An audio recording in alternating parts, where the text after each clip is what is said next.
Fantasy Football Night in America is live right now on the Better Sports Network. Hi, hello, and welcome to Inside.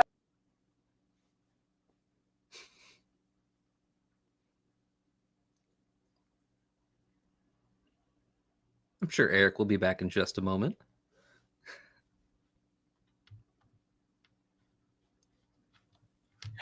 Okay, as soon as we go live. That's just how it is. Hi, hello, and welcome. This is the the Insider Access Show. I'm never going to get used to that. The Insider Access Show brought to you by the Fantasy Football Players Championship at myffpc.com. We are live for the next 2 hours here on the Better Sports Network. Remember to follow the Better Network at Better Network on X. I'm your host, Eric Balkman, at Eric Balkman. You know me from the RotoViz High Stakes Lowdown, and you know me from the Fantasy Football Players Championship and, of course, the High Stakes Fantasy Football Hour. I am joined tonight by a guy who wears many hats in the industry and has for quite a while. You follow him and all his work at PlayerProfiler.com, of course, at Roto Underworld. He is the lead fantasy analyst there. He is the press coverage host in the Player Profiler podcast network as well. You can check out his work at FantasyAlarm.com, at FantasyAlarm on X, and, of course, a contributor to DynastyLeagueFootball.com at DLF Football. He is Wyatt B_FF on the X machine. He is Wyatt Bertolone. Wyatt, so good to have you on tonight. I appreciate you for having me. Though, it's not often that I'm on a show and there's someone with a substantially better beard than I have. So a little bit of beard envy going on over here, but I'm excited to be here. I was thinking about that. I'm like, I wonder how long it's going to take before one of us or a viewer or somebody says, like, something about the beards. Now, mine is I need to, it's due for a trim. I say you keep it. Well, I mean, I'm going to keep it for at least a while, but I don't know. Like, it's kind of scraggly and it doesn't project a good image. I mean, I look like I, just spend all my time in my mom's basement, doing fantasy podcasts and neglecting good personal hygiene as far as the beard goes. So it's due for a trim. I'm going to keep it for a while, but we'll see it. It may change shape here. Well, I'm a big fan, so I say Thank keep you. As long as you can. And back at you, Wyatt. I like yours too as well. That is fantastic. Tonight, we are going to try something new. We're going to go around the NFL in the first segment, obviously. But in the second segment, we're going to play a game called Too Scared To, Too Scared Not To, which is where Wyatt and I go through 12 players. We're going to be talking about players we're into, players we're fading, and players where we're kind of on the edge and can't decide if we're drafting them or not drafting them, or we don't know what to do with them. I don't know, guys. I may have to switch machines here at our first break. I don't know what's going on, but we're trying to navigate this the best we can. Too scared to, too scared not to. We're going to go through 12 players. We're going to talk about players that were too scared to draft, players were too scared not to draft, and then players that were to continue Eric's thought there, the players too scared to and not to draft, where we're trying to decide what to do with them, or we can't decide, or we're having trouble, those kinds of players right on the edge for us in that segment. I'm sure Eric will get back in just a moment. He was just telling us before we started how he had just gotten his computer back. So I'm sure he's dealing with a little bit of issues here, but we're going to keep rolling with things. Will the California DFS ruling have any effect on FFPC for any of us in California? I briefly saw the headline for this and didn't get a chance to really look into it yet. So maybe Eric is going to be able to better answer that for you, but I truly don't know yet. Yep, Sean, it is the Wyatt Show currently until we get figured out what's going on, but we're still having fun here no matter what. Maybe I can just jump right in to the first segment around the NFL. I do have the handy show sheet here in front of me. The first one being that Tom Pelissero reported that Darren Waller told the Giants he wanted to play again specifically for Miami, which is interesting because, well, obviously that's where he went, but it means he seems at least motivated. It's hard to understand his return to football again after being retired for a year, attempting to be a rapper. He's now going to be near 33 years old. He retired for a year. Hard to project exactly what he's going to do for Miami there. I think he does similar things to what Jonnu Smith did for them last year, though I have less confidence in his ability to do those things because of his age, because of his year off of football. The last time we saw him, he was good, not great, not the same Darren Waller we were used to for an extended period of time, but he was good, but he does not block. In fact, we're pretty sure that that's why he retired, because there's that clip of him like after the season, his last season, saying, very much getting tired of blocking. So it's with Darren Waller, I think he's obviously going to get the first shot at being their starting tight end for the season. I'm not sure how much that matters at this point. He might have a little bit left in the tank. He was a pretty athletic guy to start, so I imagine he still has some athleticism left in the tank. How much, I'm not sure. If you're drafting in the league where you're drafting one tight end, he's probably not happening for me. But maybe I'm keeping my eye on him for free agency. You're drafting best ball where you're normally drafting at least two tight ends. He's on the radar at least, probably in somewhere like the 150 range. You line him up against other tight ends who are in that range, like him versus Kyle Pitts is a conversation. Honestly, don't know where I come out on that yet. I would probably take Kyle Pitts just because I don't worry about age factor there. Like, I'm worried about production for both of them, but at least I don't have to worry about Kyle Pitts just being too slow and old for the game at this point, especially, with Waller being out for a year. And I apologize for the technical difficulties. Hopefully it's fixed right now. Darren Waller, tight end 29 in the FFPC best ball tournament, where you can win $300,000 right now at myffpc.com, $100K for the runner-up grand prize in that as well. Tight end 29, so he's being drafted on average in the 16th round of that format, which is a 20-round draft. People drafting him as obviously they're hopefully not their backup tight end Wyatt, but definitely their number 3 tight end there. I think that what you mentioned about him not blocking is interesting, because there are some guys in that tight end room in Miami that can block. And immediately when I saw that Jonnu Smith trade go down, I went to look at, because I had no idea who the backup was in Miami. And then I saw it was something called a Pharaoh Brown. And I'm like, they got to do something here. So immediately I'm thinking, Mark Andrews or whatever. No, it turns out they're going to go to the Darren Waller well with the Giants. And I got to be honest with you, I don't want to like him, but I think given what he was able to do when he was used right, the fact that he did take a year off from pro football, which I did think was a detriment, now it might be a good thing that he is refreshed and has fresh legs that he didn't play at all last year.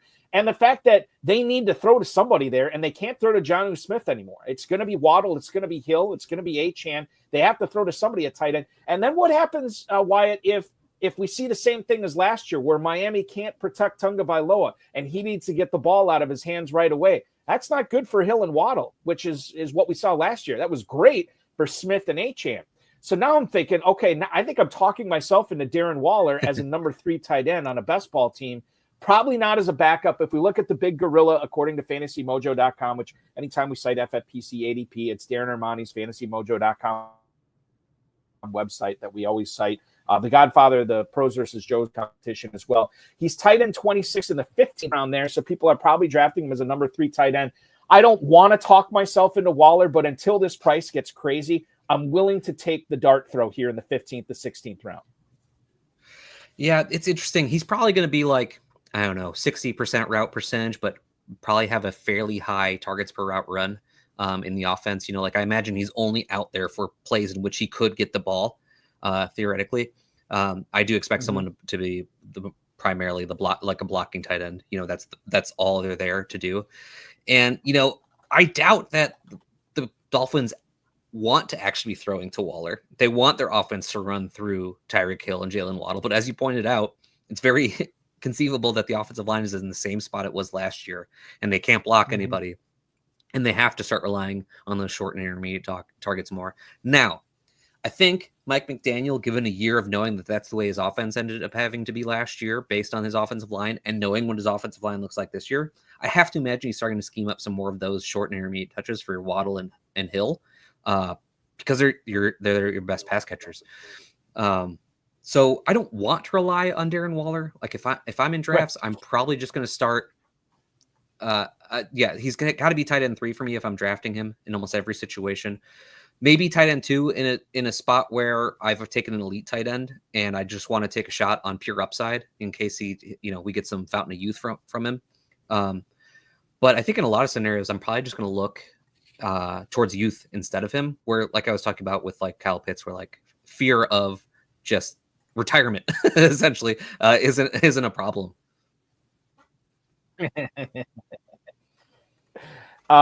He is strictly a luxury pick. He is strictly a flyer. Sean Green just said that he was in an FFPC draft yesterday, took him in round 15. I don't want to say I'm excited to take him there, but I'm really intrigued to see what he can do for your best ball teams, what you can do for your redraft teams. Yeah, I think so. And if it doesn't get out of control, which I don't think it will, I'm probably going to be in on Darren Waller just to see what happens this year. I'll tell you another just to see what happens pick is Elijah Mitchell. And I don't really hear a whole lot of people talking about him. Kansas City Star, Jesse Newell, who covers the Chiefs for that publication, says that as long as Mitchell's healthy, he is going to make the team. But that's, sort of been his bugaboo the last several years in the league. 1-year deal up to $3.5 million. That's not exactly a ringing endorsement of what your plans are for this running back here. 963 yards, 5 touchdowns as a rookie, but he just has not had the availability that he nor NFL teams want since then. Isaiah Pacheco is probably going to be the guy to start there. I know there's a lot of people on Brashard Smith. Maybe we can. Do I have Brashard Smith on the rundown? I think I might. Sure do. Yeah. Okay. So we're going to talk about Brashard Smith in a little bit, but let's strictly focus on Elijah Mitchell here. Knowing what we know about Mitchell, is this guy worth a flyer? Because in the big gorilla right now, if you look at that over the last 3 days, he is running back 76 in the 17th round. Obviously, there's no such thing as a bad pick after round 10. But you're talking about round 17. I'm not saying you load up on him, but do you want any shares of him, Wyatt? I want some exposure to Elijah Mitchell. They signed him pretty early on into free agency, which I think is kind of a clear sign. I try to look out for that, when teams make moves as soon as free agency opens. It's obviously someone that they've been talking to and was a target for them. And you're right. It's a matter of being healthy for him. He's explosive running back. We'll see how much explosiveness he still has left after all these lower body injuries that he's dealt with. I still think that he's got some. He had a lot to start with. And he's good. We legitimately have proof that he is a good football player if he is healthy. The Chiefs do not want to have to rely on Kareem Hunt again. That was like last-ditch effort for them last year. Now, Kareem Hunt played decently well football for the way he currently is, like getting up there in age, slowing down significantly. He played all right for them. I really don't think they want to do that. I really think that they signed Kareem Hunt just because they brought in Elijah Mitchell, who they don't know if he can stay healthy. They brought in this 7th round rookie that they don't know if he'll catch on quickly or not. And they want to make sure they have that body in the backfield they know they can rely on if they absolutely have to, knows the playbook. But I'm sure that if they had their way, Mitchell would be second on the depth chart. Over the course of the last 3 years or whatever, maybe 4 years, it always seems like there's a backfield, Wyatt, that we end up, I shouldn't say we, I should say me. I end up focusing on way too much. And Matt, our producer, Matt Deutsch, has poked fun at me for this. My Friday night co-host, Farrell Elliott, has poked at fun at me for this. That I always want to talk about the Chiefs backfield, or I always want to talk about the Browns backfield, or the Bills backfield. It was 1 year.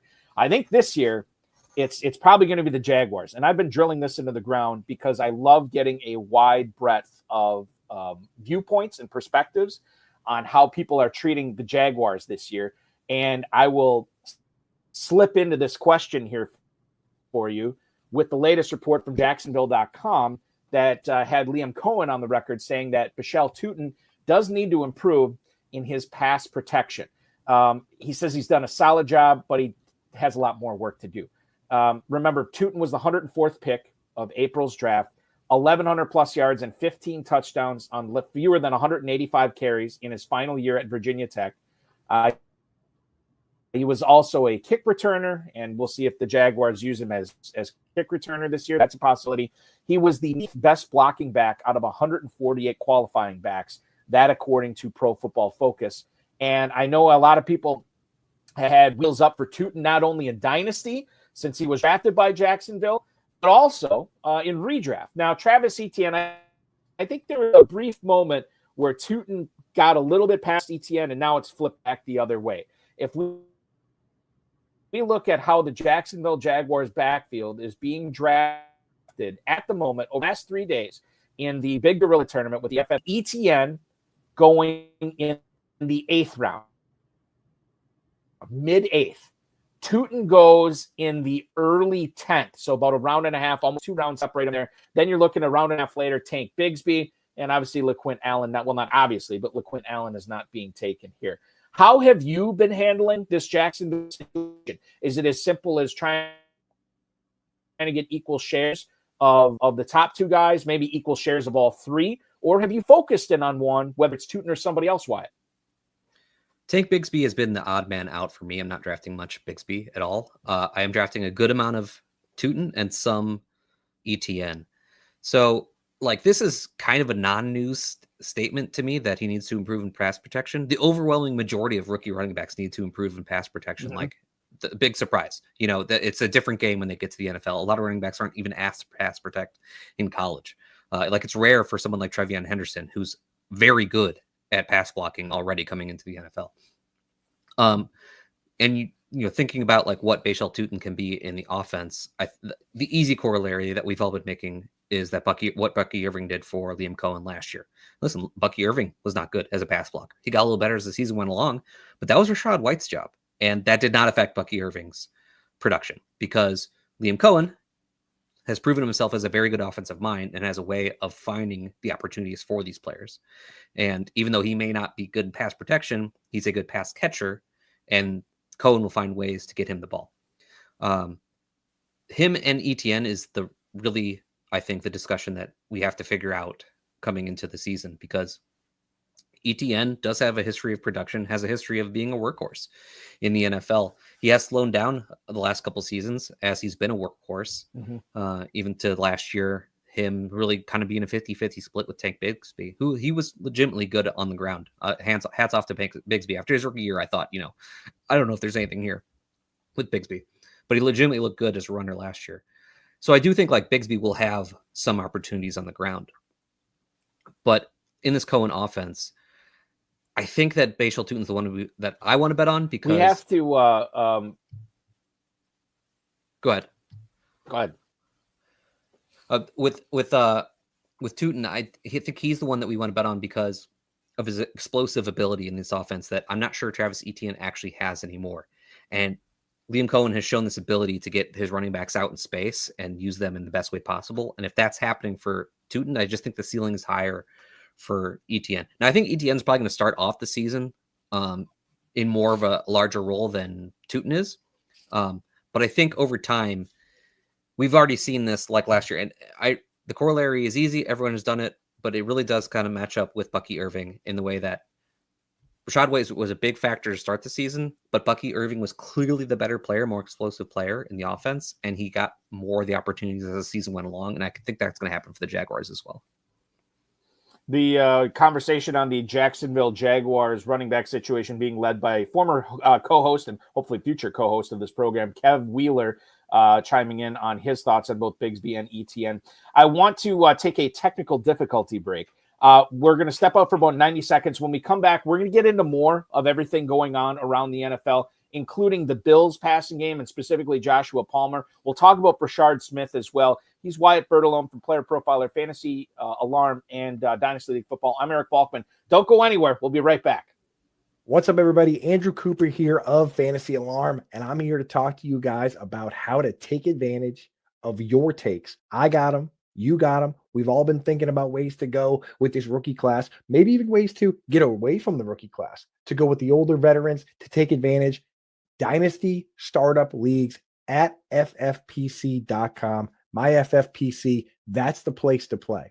That's where you can go in and you can load up on the rookies from this class if you love Ashton Genty, if you love a Marion Hampton, if you're fired up about Pat Bryant, whoever it is, you can go in and get all these guys now and have them for their entire careers. Now is the time to get in and do it. Or if you don't like these rookies, if you think it was stupid that the Bears took Colston Loveland, if you think Emeka Egbuka is going to be buried behind Mike Evans and Chris Godwin for years and years, flip it. Go in and draft veterans. Go in and draft guys now while everybody else is going for picks and players and prospects. Load up, put your name on the trophy and the money in your pocket right now. And the best place to do it, where I do it, where all the experts do it, FFPC, myffpc.com. And when you use promo code ALARM, they'll give you $25 when you deposit $35 or more. So get in there now and do a dynasty startup draft. Draft your team. Show everyone that you would have dominated the real NFL draft, that you're the real best GM, and win some money over at myffpc.com now.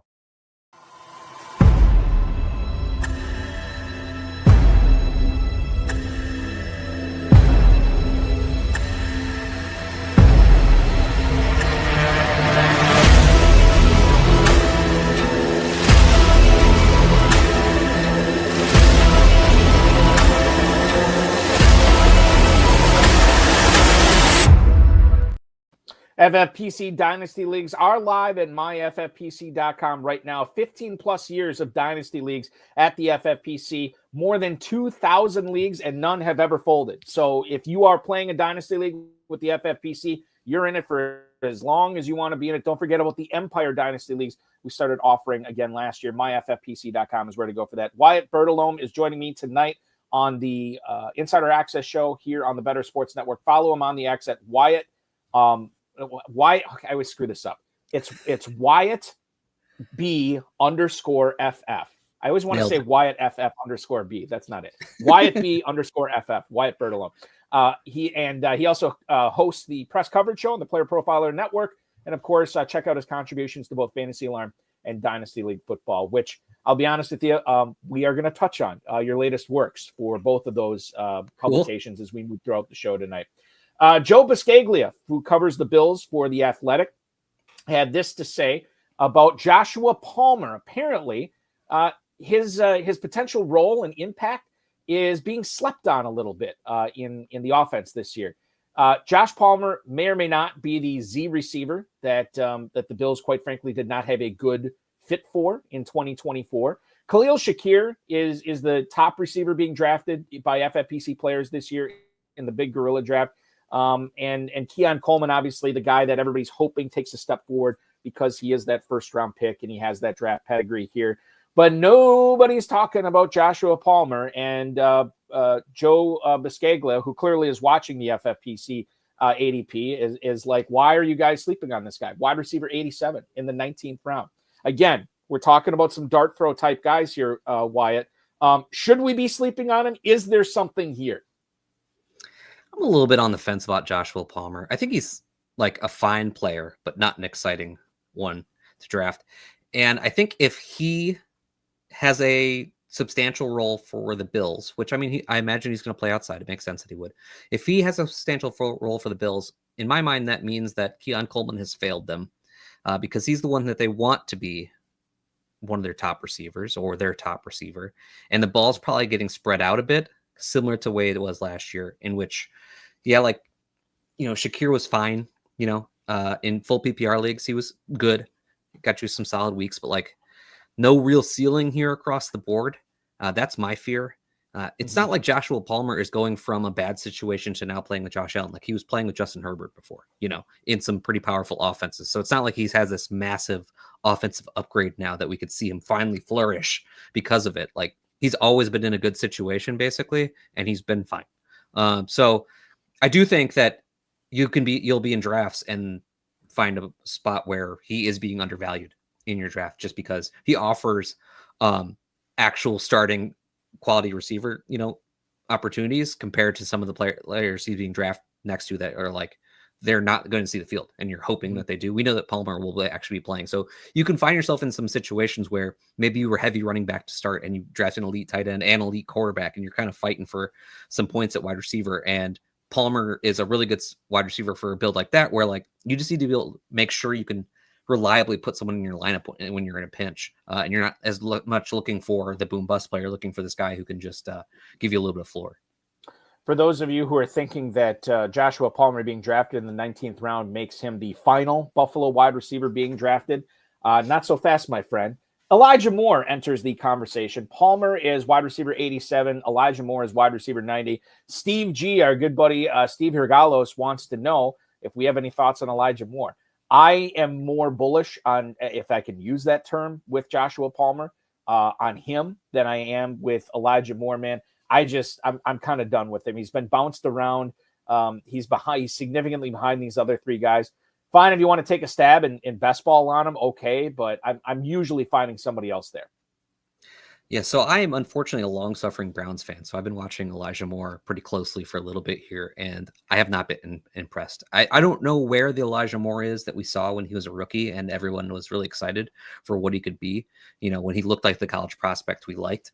But since then, it just hasn't really been there. And I'm sure a lot of people out there are going to say, well, what about the QB situation? Well, if that's the case, explain Jerry Jeudy, explain Cedric Tillman's 4-game breakout, explain David Njoku. Like, these other players were able to do it, and Elijah Moore was not. And it's not like he had a lack of opportunity, So I just don't think there's much there. If he beats me because I think he's gonna, do nothing, that's fine. I can live with that.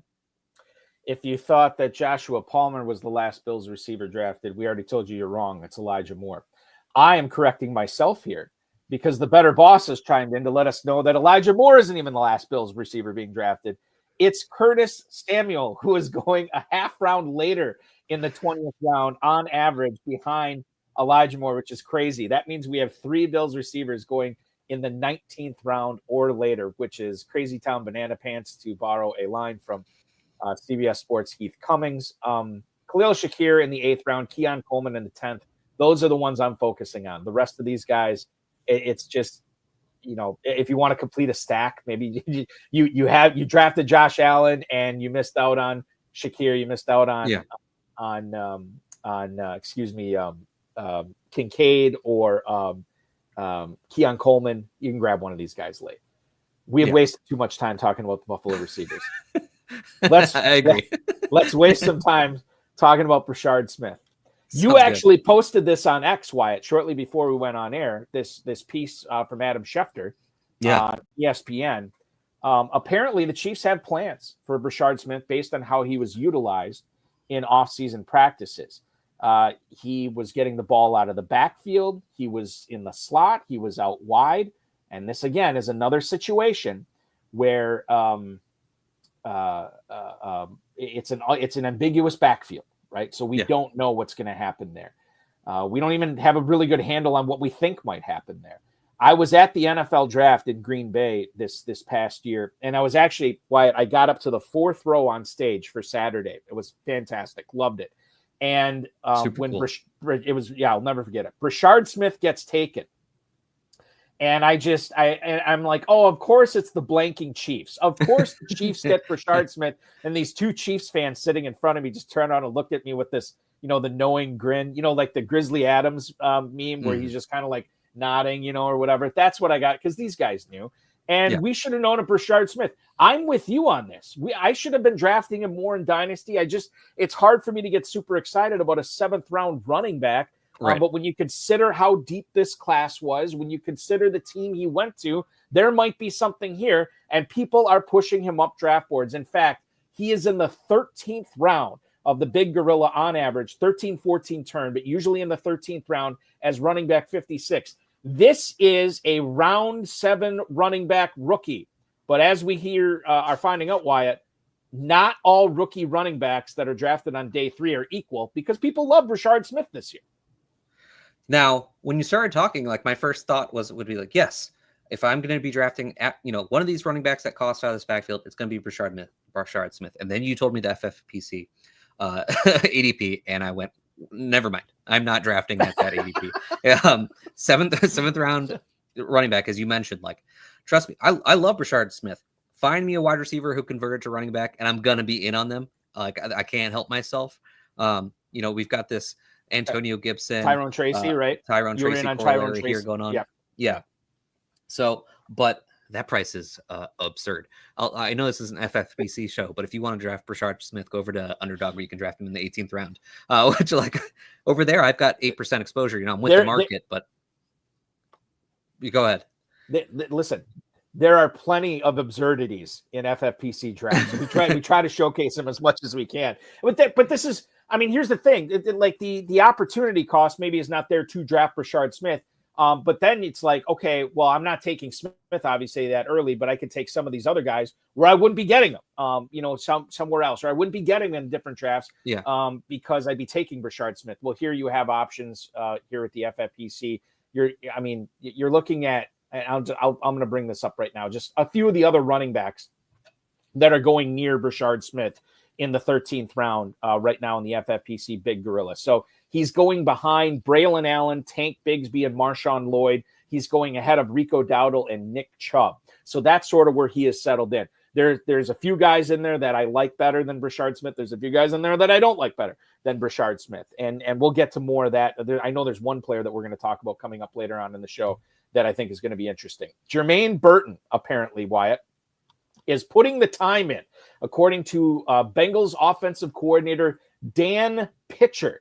Ben Baby, who covers the Bengals for ESPN, said that Burton has been the biggest surprise player of the early offseason, and every person that he asked about Jermaine Burton has had nothing but praise for him. Baby had this to say on ESPN, quote, Burton has the tools to become a big play option in special situations. Now, that to me sounds like gadget player. That to me sounds like lid lifter. That to me sounds like hashtag better in best ball. But when you consider that T. Higgins is never going to get lost on his way to the trainer's room in Cincinnati, he knows exactly where it is. You look at Burton, and he's fighting for snaps with Andre Yoshibas, which I think, Yoshibas has been very good the last couple of years. But when it comes down to it in best ball drafts or even managed leagues like the Big Gorilla, the FFPC main event, are you buying into this Jermaine Burton thing? Because he was a day 2 pick where Yoshibas was kind of like, he doesn't have the draft pedigree. Now, he made plays on the field, and I think there's an argument to be made for Yoshibas too. But this Burton news, I think, has my ears perked up a little bit. After kind of the chatter that was coming out about him before the NFL draft and then how he was last season, he's I got to see it to believe it player for me. I'm just not going to get excited until I actually see it happening on the field. And if that means I'm going to miss out on Jermaine Burton this year for, I don't know, whatever he gets, his 400 yards and 3 touchdowns in third wide receiver duties, that's fine. That's not going to, bother me very much. And maybe I'll, change my tune heading into 2026. But we heard he was a head case coming into the NFL. He was, had problems in college. And that's exactly what he did when he got to the NFL. Now, hopefully he was humbled because we want to see all these players succeed. I want Jermaine Burton to have a successful career in the NFL. But I have no confidence in that happening at this time until I see a change.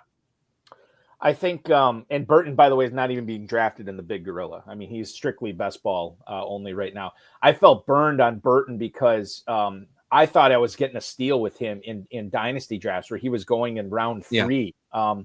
I was 100% convinced that Higgins was not going to be in Cincinnati in 2025. And I was like, well, here's the Higgins replacement. You're getting Burton, who's a complimentary player to Jamar Chase.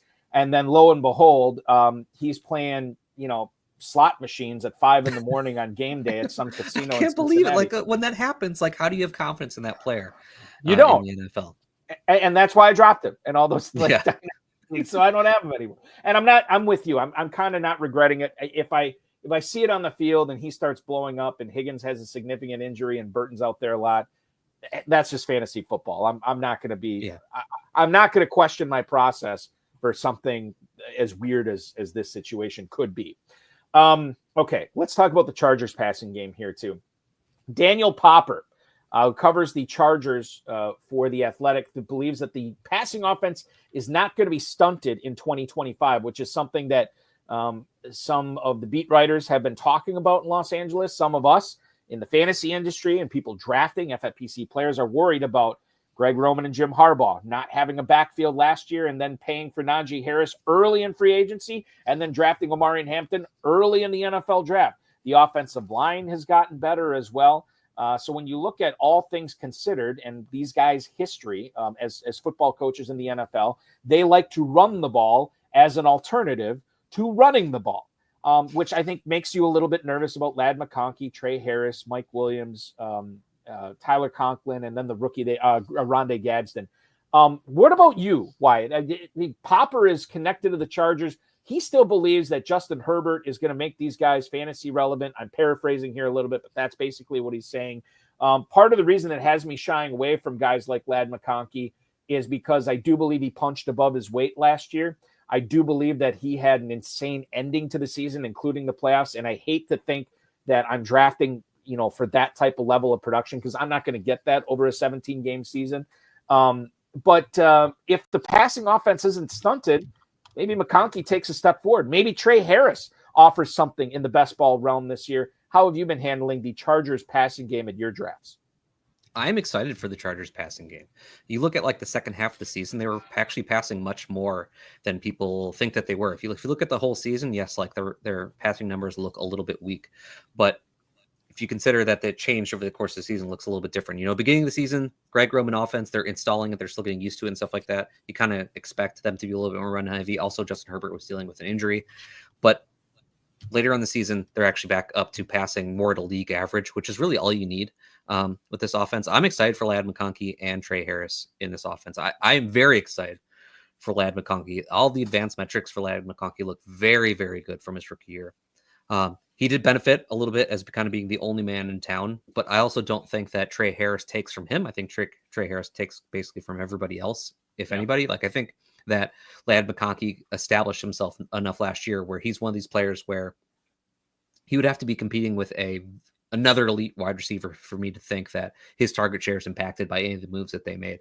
I'm very excited for Ladd McConkey. I'm excited for Trey Harris. I think he has a good price as well. I like building stacks with Justin Herbert with both of them because of Herbert's ability. I mean, we've seen him put up these massive passing numbers in the past. Yes, I don't think he can quite reach the lengths or the heights that he got in previous years with Greg Roman because, while I said they passed more than people realize, it's still only going to be a balanced offense, probably at most. But we could also see Justin Herbert running a little bit more. That is definitely a part of Greg Roman's offense. But again, because of Justin Herbert being injured, he wasn't really able to call as many of those plays, but Justin Herbert is capable of doing that. In general, I'm just I think this is a talented offense, a talented collection of players, and they'll pass more than people realize. So I'm in basically at all the costs. I shouldn't say all the costs. I'm not really drafting Quentin Johnston. You'd be hard pressed to get me to do that. We can get into all the fluky touchdowns that happened last year, but I'm not a Johnston believer. Yeah, I don't know if Quentin Johnston is drafting Quentin Johnston. So there's no shame in that. It is wild when I look at it, Wyatt. You're looking at Ladd McConkey as the 208 on average, wide receiver 10. You don't have another Chargers pass catcher being drafted in the big gorilla until the 1201 where Trey Harris is. And Mile High Luke was talking about, if he doesn't get hurt as last year in college, maybe we're talking about a different conversation than Trey Harris. Maybe he doesn't fall to the Chargers too. That's another thing to keep in mind. But it's McConkey and it's basically nobody else with the Chargers. At least that's how FFPC players are handling it in drafts right now. Being an NFL coach is a very tough thing. There's a lot of pressure on you. You have to make quick decisions. You have to be able to think on your feet. You have to be able to make adjustments. You have to understand players. You have to understand ownership. You have to understand your fellow coaches. There's a lot that goes into it. So when Sean Payton says that it's too early to project the running back depth chart, hey man, I get it. That's cool. You're under a lot of pressure, and you can afford to say, hey, I'm not making any calls. I'm not giving you guys any nuggets. I don't even know how this is going to work. But we as fantasy players are under a lot of pressure too. We have the pressure of having to make a call on this Broncos backfield right now. Sean Payton doesn't have to do that. We do. There's pressure on us as well. While he hasn't figured it out yet, we have to look into the fantasy crystal ball to try to figure out what's going to happen with this Broncos backfield. And while he says it's too early, the way that FFPC players have been handling it right now between RJ Harvey and J.K. Dobbins is Harvey has now fallen to running back 19. You can now get him in the 5th round. We saw him go in the 4th. I saw him go in the 3rd in a couple of big gorilla drafts as well. And then you look at J.K. Dobbins, running back 40 at the 10:04. I'm not going to say anything yet. I've made my feelings pretty clear, and I feel like I'm repeating myself on this Broncos running back situation. I want to know what Wyatt Bertolone thinks. What are you saying is going to happen with the Broncos running backs this year, and how do you properly handle them in best ball drafts right now? First, I think we can confidently say that this is just a backfield between Harvey and Dobbins. Nothing else matters past that. We can just worry about those two. To start the draft season, after the NFL draft happened, I was not in on Harvey, and I was way in on Dobbins even before he signed anywhere. Harvey was too high for my liking. I was not as high in him as a prospect as some others were. The long college career, I didn't think he didn't have the pass catching that we are projecting for him in college, or I should say a lot of people are projecting for him.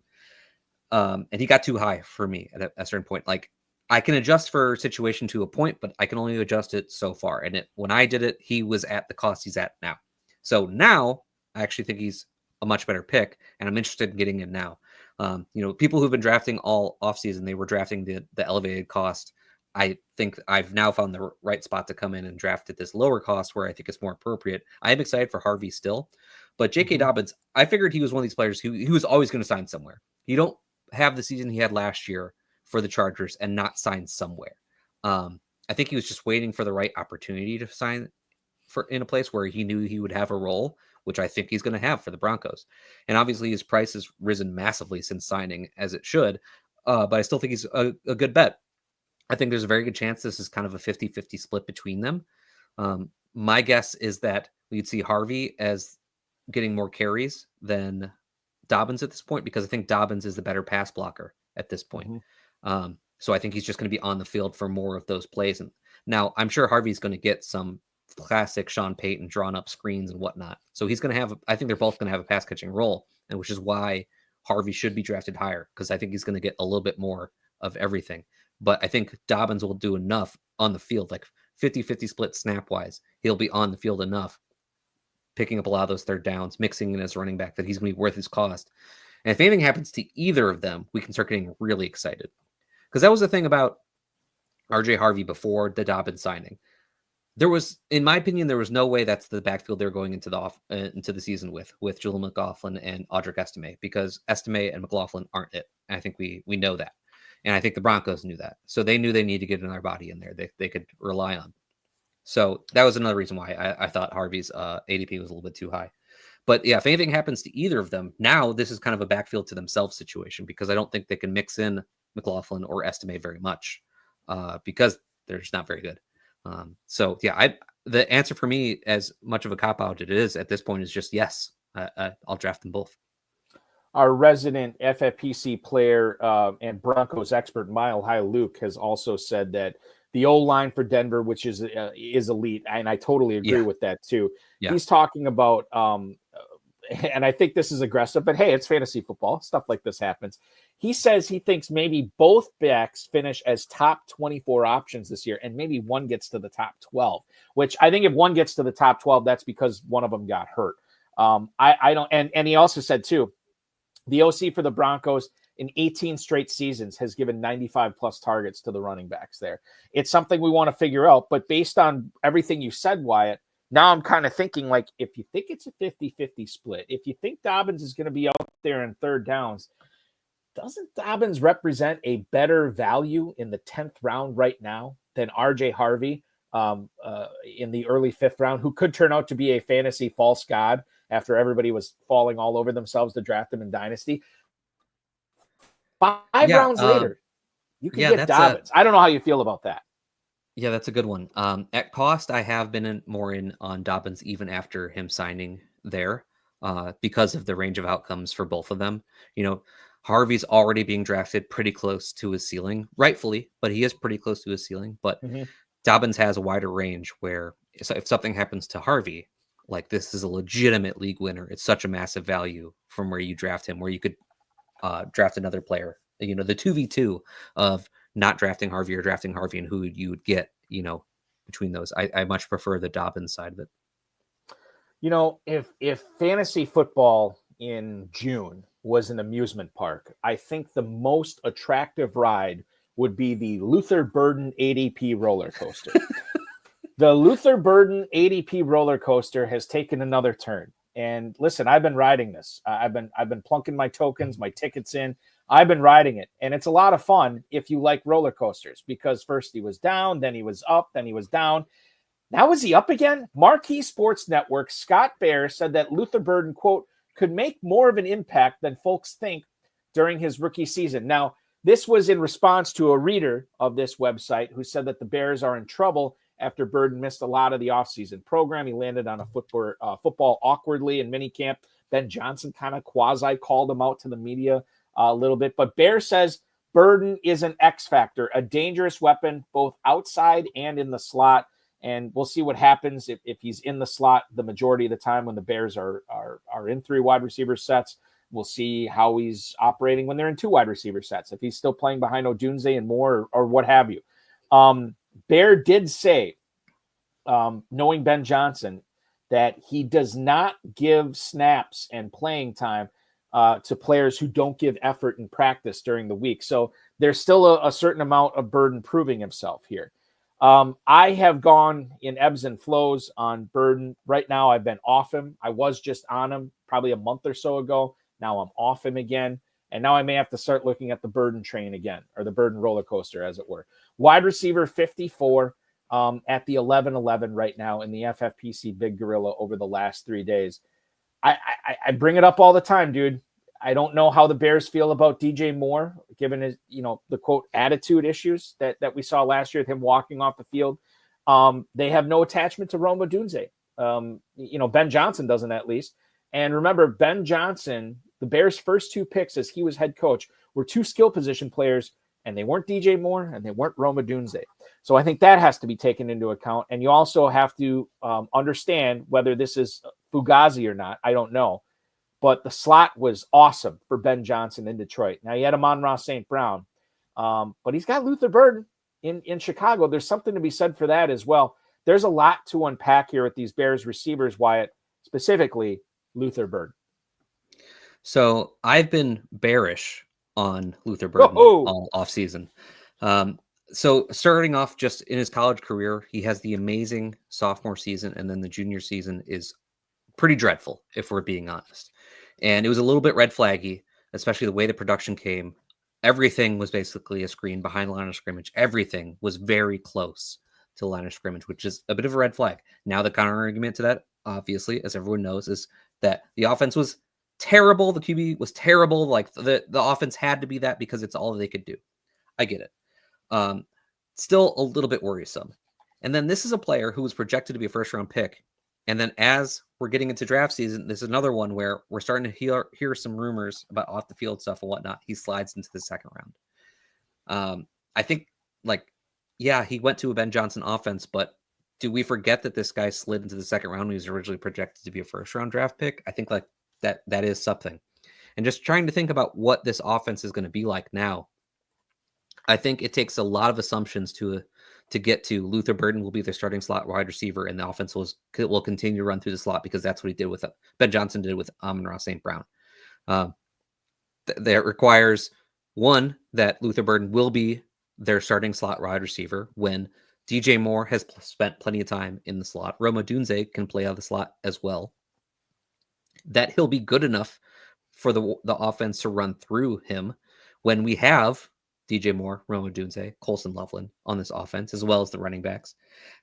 And that's what Caleb Williams will prefer to do in the offense as well. There's just so many moving parts here to get to Luther Burden being the one you want in the offense, as I've seen people say that I can't get there personally. For me, it's Occam's razor that DJ Moore is the best wide receiver on this team. He's the best known talent. I would expect him to continue to be the leading receiver on this team. I get the attitude concerns last year, and you shouldn't let it show it. But if you were playing for Shane Waldron, you'd probably have a little bit of that feeling as well. So, I'm not trying to necessarily make excuses for him, but for me, when I see that, because DJ Moore's never been that guy before, I'm writing it off. It's a non-factor for me. If he was somebody who we've heard about this multiple years in a row and he's bounced around because of it, it would concern me. But this is the first year we've ever heard about this with DJ Moore. First time that I'm aware of. So it doesn't bother me. I'm mixing in a little bit of Roma Dunze as well, just because I still believe in the talent he was coming into the NFL, and just a tough outing his rookie year. But you do have to account for the fact that he did not produce, any way that you'd want him. So I've knocked down my expectations for a little bit. Yeah, for me, if going in this offense, it's DJ Moore, Luther Burden. I'm not really getting in on at all. This is another one where I'm going to have to see it on a consistent basis, week to week, from him to really believe that he can succeed in the NFL. He's got his head in the game, and that the Bears want to run their offense through him. The thing to keep in mind about the DJ Moore, and I'm with you. I hadn't heard this before at all. Like, people made a big deal. Some people made a big deal of him walking off the field in the middle of a game or in the middle of a play last year. I'm like, dude, that Bears team lost like 10 games in a row. I get it. Like, I probably would have not put up with it as much as he did. Semi-concerning is when a beat reporter asked him what his goals are this year, and he said, I don't know. I don't even know what my role is on the team. I guess that's mildly concerning to a certain point. And then you think about Roma Dunze too, top 10 wide receiver draft capital overall. Top 10 overall draft capital, in the NFL draft. Those guys rarely miss. And so and he was on the field so much last year. And I think a lot of the reason he didn't produce, I shouldn't say a lot, a significant reason he didn't produce, I think some of that was on Caleb Williams too. And it's kind of like, how big of a believer are you in Ben Johnson? If you're a big believer in Ben Johnson, you're probably trying to get a bunch of these shares of all these guys just to see what happens. But I get where you're coming from on this 100%. Now, last year was last year, and we have to separate 2024 from 2025. But there are certain players that I have a certain difficulty in doing it. One of those guys is Bucky Irving. I just looked this up on Fantasy Mojo. One of the great tools of Fantasy Mojo, you can go back and look at ADP in previous years. So before that Thursday night opening game last year, Wyatt, the main event ADP for the FFPC had Bucky Irving as running back 49. He was the 1204 last year. He was going amongst Zach Charbonnet, Ty Chandler, Ray Davis, Tyler Algier, and something called Ezekiel Elliott. That's where he was being drafted right before the season started last year. Fast forward less than a year later, and we look at the ADP for Bucky Irving, and mother of God, it is high. Running back 8 at the 209. This is like a 10-round leap forward. Deserved? Probably, because of what he did last year. You read the latest from The Athletic. Dan Pompei was talking about how Todd Bowles was saying that Bucky Irving, the game has slowed down for him. His pass protection is better. His footwork has been cleaned up. And Tom Moore, who is an offensive consultant for the Buccaneers, has had a really good relationship for Bucky Irving. He could be even better this year. I think that's in the realm of possibility. Running backs coach for Tampa, Skip Pete, says that Irving has great vision, elusiveness, and here's this is the magic word in NFL offensive circles: explosiveness, explosive gains, explosive plays, explosion. That's what is needed to succeed in the NFL. Those are the types of players that you want on the field as much as you can. All that said, I still have a tough time wrapping my head around that this guy was an undersized, and now I'm gonna be like, how like they always say when somebody's racist or like anti-trans or anything like that, and it's your grandparents or your great and like, they came from a different generation. I'm gonna be that guy about running backs right now. I'm gonna be the guy who's gonna be anti-running back. He's too small. He has no draft pedigree. He was going 10 rounds later last year. These are all old man arguments. These are out of touch arguments, right? For Bucky Irving. But I'm going to present him because in my head, I understand he's probably worth that pick in the second round. How many times have I clicked on him this year, Wyatt? I think it's at 0.0. So there's still that inner, and I hate to say this, there's still that inner racist in me. And not that it's a racism thing, but there's still that inner old man running back argument in me that like has me struggling to click on Bucky Irving. I'm probably in the minority on this. Just go ahead and sell me on this. Tell me I'm okay if I'm going to take Bucky Irving in the mid to late second round. So we can easily say that Bucky Irving is a very talented running back, no doubt about it, after his rookie season. Like, I don't think anybody asked any questions about his ability to play in the NFL at a very high level. He was extremely efficient. Obviously, some of that has to do with Liam Coen's offense, but just no doubt about it, what Bucky Irving was doing on the field was incredible. Very good at making people miss in short areas, in close quarters, and being able to rip off chunk gains because of it, both as a runner and a receiver. This note about him becoming better as a pass blocker, frankly, don't care. The question for me is not if he can become a pass blocker. The question for me is if he can handle the type of workload he was getting over the second half of the season for the entire year, which it's not something I'm going to bet on for a running back of his size. Obviously, there are running backs to do it. Like we've seen Kyron Williams be able to do it for multiple years now. So it is possible, obviously. There's been plenty of running backs who have done it. They are still an outlier, though. We can always find the outliers for the argument. But I still think he's worth the pick because of how good he is. And I expect this offense to be very good as well, getting into the red zone a lot. But like you, I'm actually not really drafting much at all. But for me, it's structure reasons. In that area of the draft, I'm usually drafting wide receiver or tight end. I'm just usually not drafting running backs where he goes because I feel more confident in my ability to draft running backs later. It doesn't hurt that I'm kind of a zero RB zealot. I've kind of, I kind of always tend to lean in that direction. So I think he's absolutely worth the pick. I'm just personally not drafting much for structure reasons. Mile High Luke brings this up, and he was in the chat in the High Stakes Fantasy Football Hour last night, bringing up a similar point. Tampa was awesome last year, like everybody. Evans, Godwin until he got hurt. Jalen McMillan at the end of the season. Cade Otton when Evans was hurt. Baker Mayfield all season. Yeah. Bucky Irving all season. There is a reason to believe, and I think he's making a good point here. We can't always explain it. There just happens to be regression that happens. And I think that the Buccaneers offense punched above their weight last year. I still think they can be great this year, but I don't know if they're going to do what they did last year as a whole, even with the addition of Emeka Egbuka. I think that's worth talking about as well.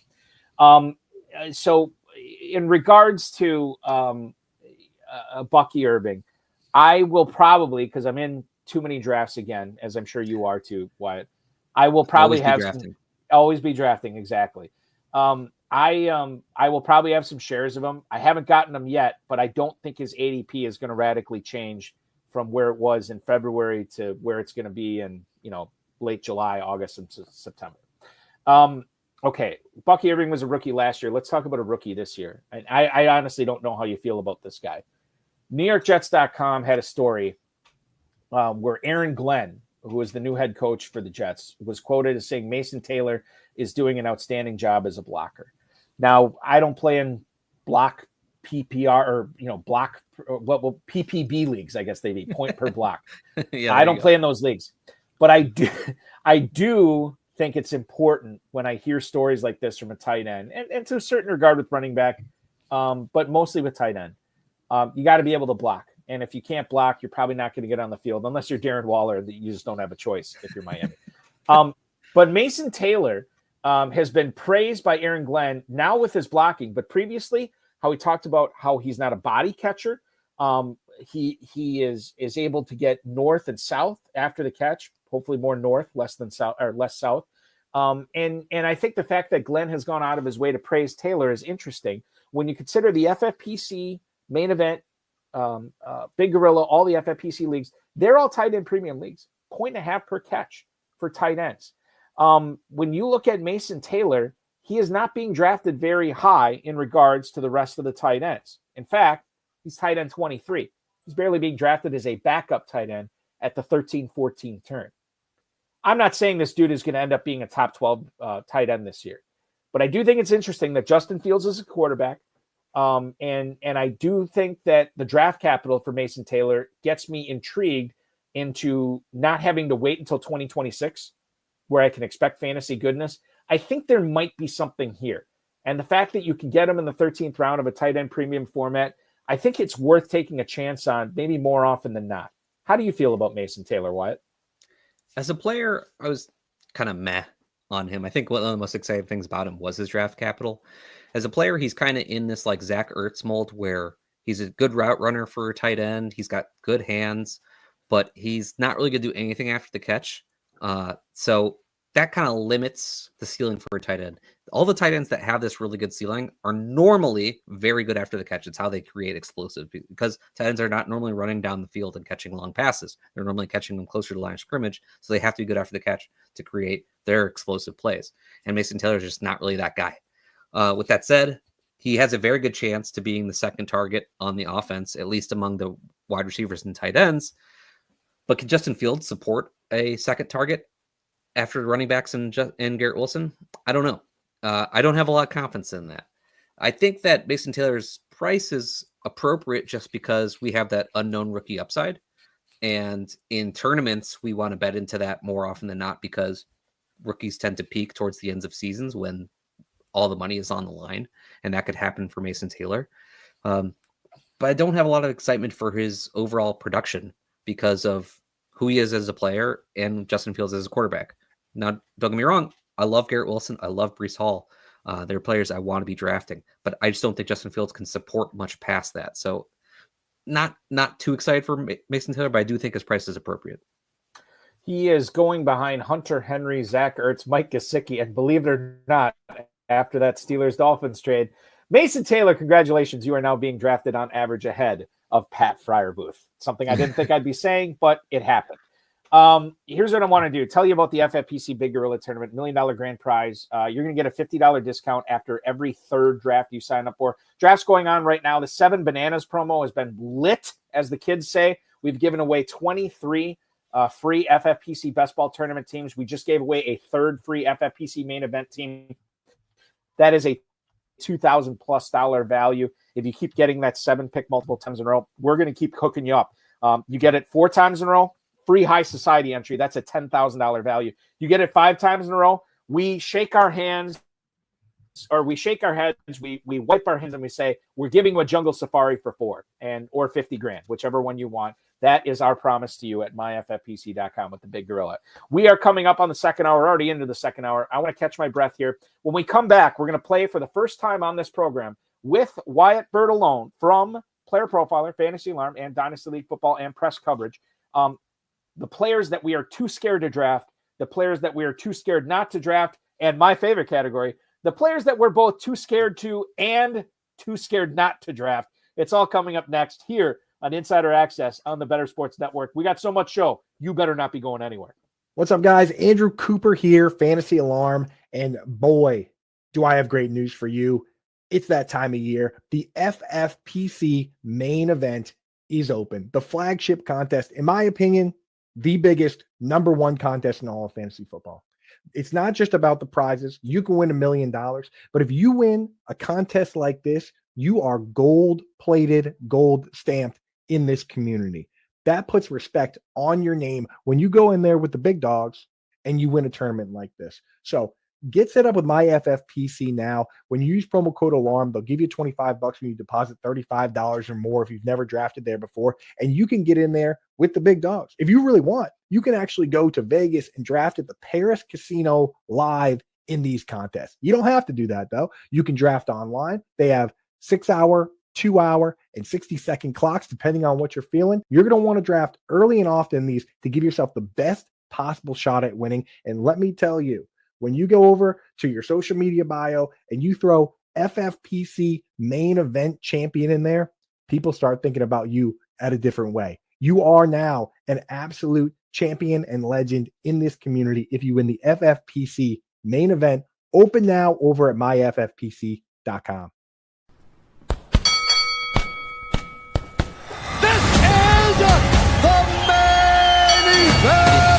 Event draft season. A main event team on FFPC, $2,000 entry team. Grand prize of $1 million. I'm looking for that $1 million top prize. Main event season is in full swing.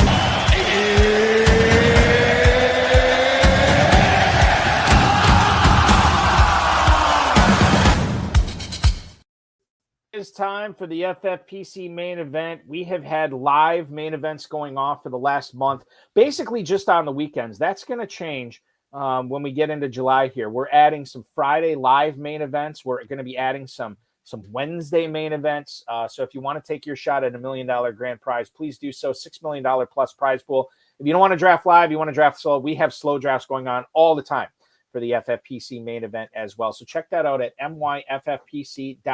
Myffpc.com is where to go for our flagship event at the FFPC. Welcome back to hour number 2 of Insider Access here on the Better Sports Network. I am your host, Eric Balkman. My guest co-host for this evening, Wyatt Bertolone, who is the host of the press coverage podcast over on the Player Profiler Podcast Network. You can find his work over at Roto Underworld, Player Profiler, obviously, Fantasy Alarm, and of course, Dynasty League Football at WyattB_FF. And something I didn't know about you, you used to be a chef?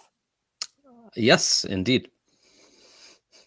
Wow. Okay, so where you're gonna have to bring me into this. Was this at a restaurant somewhere? Did you do private private clients? Tell me how you got into the culinary industry, and then what made you get out of it. Sure. So I kind of knew early on that food was always going to be a big part of my life. I come from a big Italian family. We used to go to my grandmother's house every Thursday and Sunday for dinner, eat in her in their basement where she had her basement kitchen. I'll never forget, like one of the biggest food memories and smell memories I have is opening up her side door and smelling the meatballs frying in oil when you open the door. So the way that the food brought together our family and everything always meant a lot to me. So I kind of always knew that I wanted to do something with food because just the way it brought people together, create memories, all that kind of thing. I started out in restaurants and then found my way to corporate dining, where I worked for a couple of different food service providers, where we did the food for different large businesses and colleges and hospitals and things like that. I spent the majority of my time doing private dining for large businesses and doing a catering for their executives. So a lot of my time was spent a little bit less creative, but I was able to have a more stable life that way. It was more of a 9 to 5 or similar Monday through Friday or Saturday type of job instead of the restaurant life, which you kind of have to be a different kind of animal to want to do that forever, which, I was that person for a while, but I always knew I wanted to have a family. So I tried to work my way into that more regular schedule. But even there, I kind of just got beat down to a point. I was passed over for a job a few times where I then had to train the person who did get it. And that was enough for me to eventually start to look around to see what I could find. And I ended up finding a position for a food manufacturer who was specifically looking for someone from the culinary industry to come in and do their research and development. And I got that job. So I've been working in research and development at a snacking company for 7 years now, which is wild to say that number out loud, because I thought I was going to be in the kitchen forever when I started out. But yeah, so long journey. But when people I meet people who are younger who say they want to be a chef and stuff like that, I always tell them you have to love it. You really, really have to love it, because the industry is not for everybody. It's for very few people, actually, because it will beat you down. I think a lot of people over time eventually get out of there or find their way to something where they can have a better life balance. There are times when even to this day that I miss it and think that one day when I win a big fantasy football tournament and I can retire, I'm going to open up a small restaurant or something, and get back into it. Cause I have dreams to this day of working on the line and thinking hear the ticker going or something. But being out has been much better for my mental health and for, my relationship with my family. Because it is such a hard industry to work in. I had a buddy who worked in the industry for probably, I don't know if it was quite 2 decades, but it was close. And he was really excited when he got out, just because of the pressure and how mentally tough you have to be. And people don't consider that, quite frankly. Let me ask you this, a follow-up as pop culture meets a non-football subject, which I'm sure everybody loves hearing tonight. The Bair on FX. Do you ever watch that? Yeah, big fan of the show. Love it. I have heard from more than one person who worked in the restaurant industry that said of all the shows that they've seen about the restaurant industry or what have you, that is the most realistic one. Is that something you'd agree with?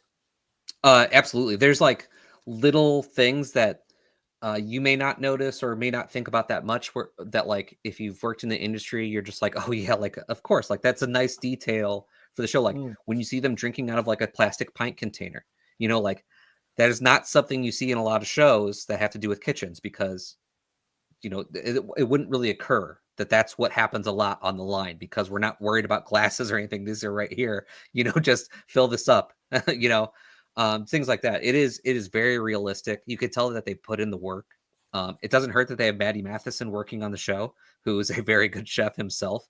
It's funny that they're like the repair guy on the show, but he does a great job at it. But yeah, the details are really there for that.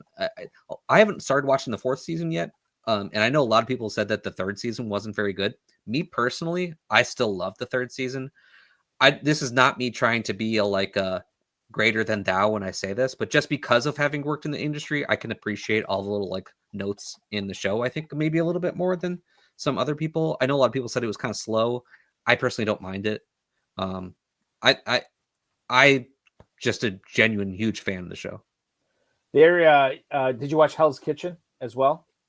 Some of it. Okay. Once you realize that Hell's Kitchen purposely puts people on the show who will not be good, it kind of ruins it for me a little bit. So I don't know if you know this guy or not, but I work for a local radio station here in Northeast Wisconsin. We syndicate some programs from Milwaukee, and there's a guy that comes on one of the programs in Milwaukee who was on Hell's Kitchen. I don't know what season it was. His name is Adam Pavlak. Okay.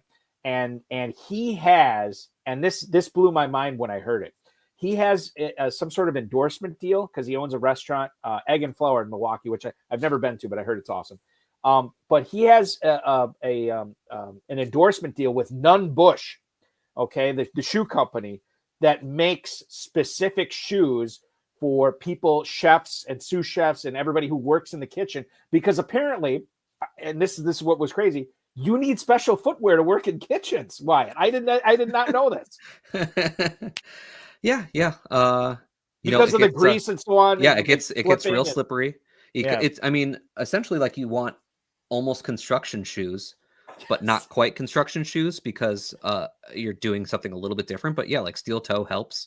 Not everyone wears a steel toe, but I liked wearing a steel toe purposely when I was in the kitchen, and they have to be non-slip. Right. Yeah. The non that just it's crazy, man. So here's what I want to, and we'll do one more thing of this is quasi football news. Mile High Luke, number one, loved your story. He loves hearing what people do in the real world, which is awesome. He also wants to know if either of us are going to the Fantasy Football Expo coming up in Canton. I believe that's the end of this month. I could be wrong. It might be in August. I always forget. August, I'm trying to get August. Okay. I'm trying to get Bob Lung back on this show so he can tell us more about it.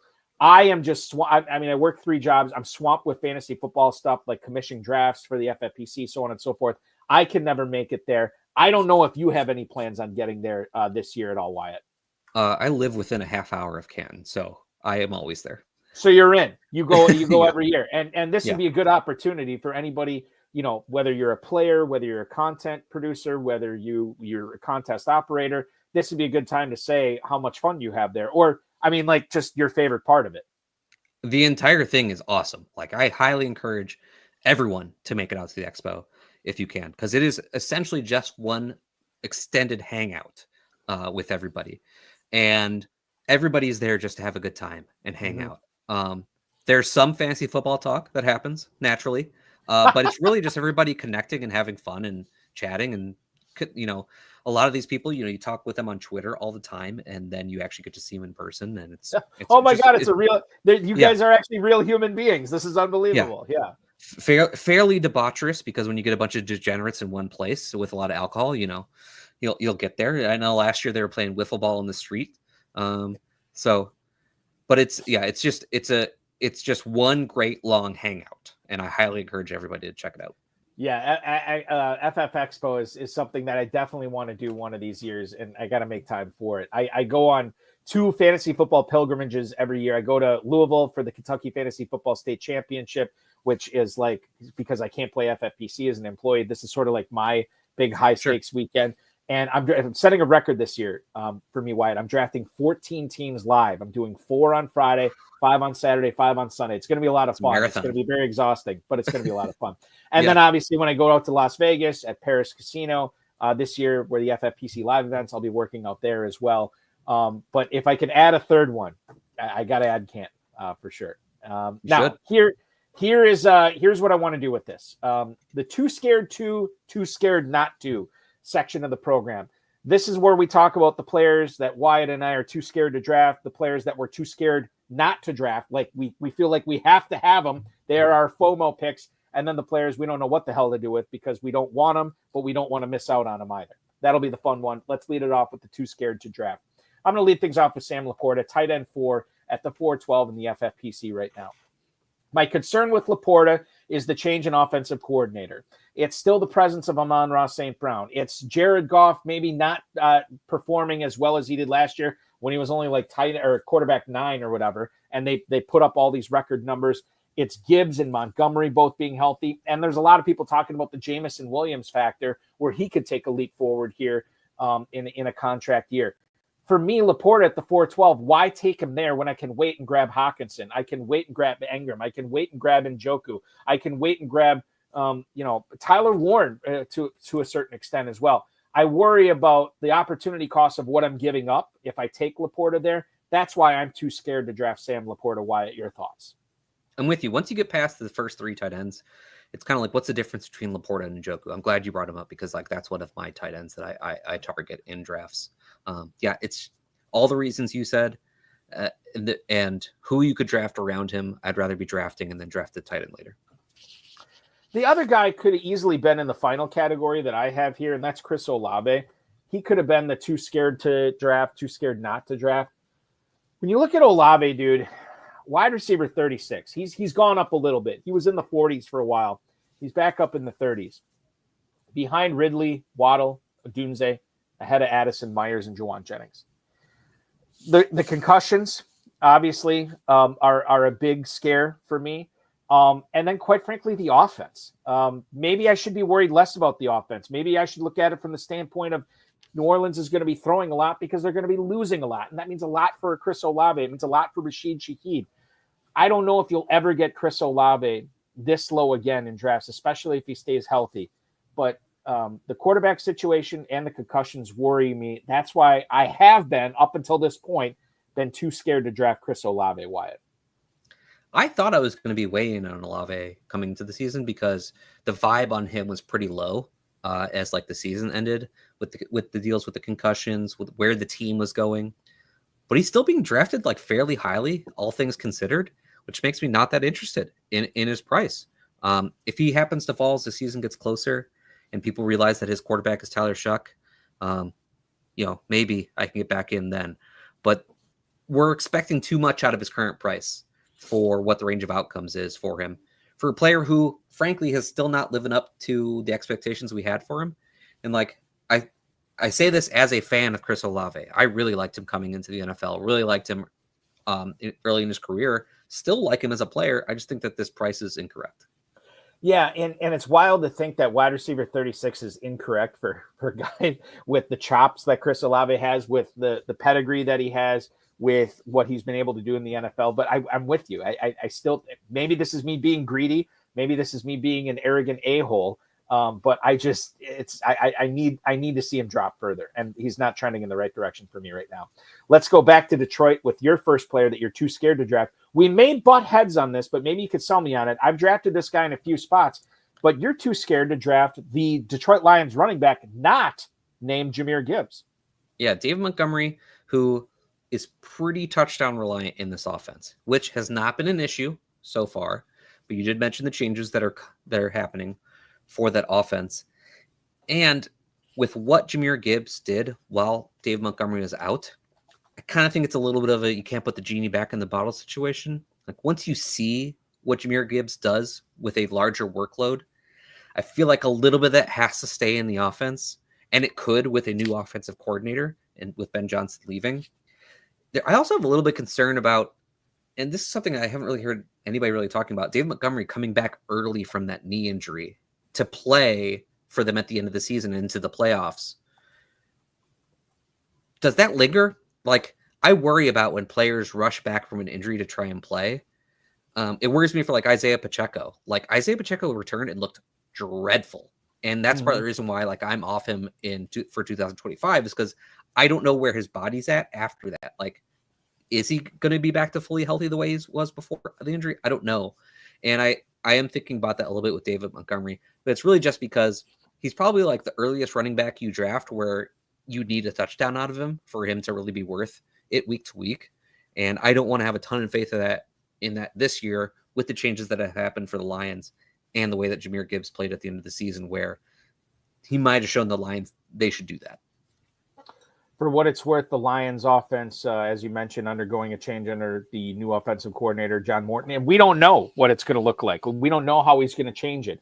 We do know that they put up unbelievable numbers as an offense last year, and certainly there should be just some normal regression to the mean there, and maybe that affects Montgomery. He has now fallen out of the top 25 for running backs in the FFPC Big Gorilla over the last 3 weeks. You're looking at the 6'11" for him. Quinshawn Judkins, DeAndre Swift, Caleb Johnson all going ahead of him. He is still remaining ahead of Aaron Jones, Tony Pollard, Brian Robinson, and Isaiah Pacheco. This is a player, this next one, Wyatt, that you are too scared to draft. I'm with you on, man. I have not taken him anywhere yet. I think he is still decaying on one of my dynasty leagues right now. And I hope there's a bounce back this year. Certainly, anytime you get a proven player going to a new situation, that's usually a bad thing. But for Cooper Kupp, it actually could be a good thing. This could be a positive development for him, given how Seattle wants to use him and given how they don't have DK Metcalf. They don't have Tyler Lockett. It's JSN, and it is CK, Mr. Kupp. Cooper Kupp, wide receiver 44 at the 808. You and I both have been too scared to draft him so far. Yeah, Cooper Kupp, it's really simple. I just think he's done. The Rams, who I think have been one of the better teams in the NFL at kind of identifying talent and like knowing when to get in, when to get out, that kind of thing. The moment the season was done, we knew that Cooper Kupp was not going to be on the team. The moment the season was over, we knew that. The Rams made it very clear that they no longer wanted Cooper Kupp on their team. Now, obviously, some of that's contract related, but like they didn't even try to like rework that deal. Like they were just done with Cooper Kupp, and that's all I needed to know at that point. I don't care if he has an opportunity in front of him with Seattle. Like just don't care. Literally, I don't think he's going to produce this year. I'll be surprised if he makes it through the year. If he does make it through the year, I have very little confidence in being able to produce highly. Yeah, I got nothing here. Here's a spicy take. Well, I'm going to throw this spicy take out here. And I don't necessarily believe it, but I just thought about it on the spot. Tight end premium format like the FFPC, Elijah Arroyo outscores Cooper Kupp this year, Wyatt. How about that? I would not be surprised if that happened. I would not. Yeah. No, I'm with you. I think like I could tell myself a story where Arroyo ends up being the point getter that you want on Seattle outside of JSN. I want to stick with Seattle here, and we're going to shift to too scared not to draft. Now, this is it's kind of rotten how I'm doing this right now because I don't think I've gotten this guy in more than 2 leagues so far, and I feel like, and I hear everybody talking about him, and I feel like I'm missing the boat, and that's Kenneth Walker. You have a situation where they have shifted from Ryan Grubb, who apparently passed too much last year, to a new offensive coordinator in Clint Kubiak, who was really good in New Orleans for 2 games last year. And everybody's singing the praises of what this running game is going to be. You know, they added Damian Martinez, whatever. They still have Walker. They still have Charbonnet. And I think the big thing is the shift from all this passing to more of a running dominant game. And Kenneth Walker, dude, running back 15 at the 405. At that point, especially if I start with 3 receivers or 2 receivers and a tight end, or even a running back and 2 receivers, man, Kenneth Walker is my second receiver in the mid-4th round. I have to get him there. I have to make a point to get him there because I'm too scared not to draft him. I'm too scared to pass over him at that point. He's my favorite of the kind of tier of running backs he's in there. With like Alvin Kamara and Chuba Hubbard, those kinds of running backs. He's definitely my favorite out of that group. I really think the offense is good for him. That wide zone offense is kind of perfect for what Kenneth Walker does, where he can kind of, use his speed to get outside and then find the hole and hit it and run. So I do really like Kenneth Walker. I'll be honest again, though, like not a player that I've drafted a ton, though. Like he is my favorite of that group, and I try to get some, but for structure reasons, I tend to be drafting wide receivers there more than running backs, just generally where he goes. But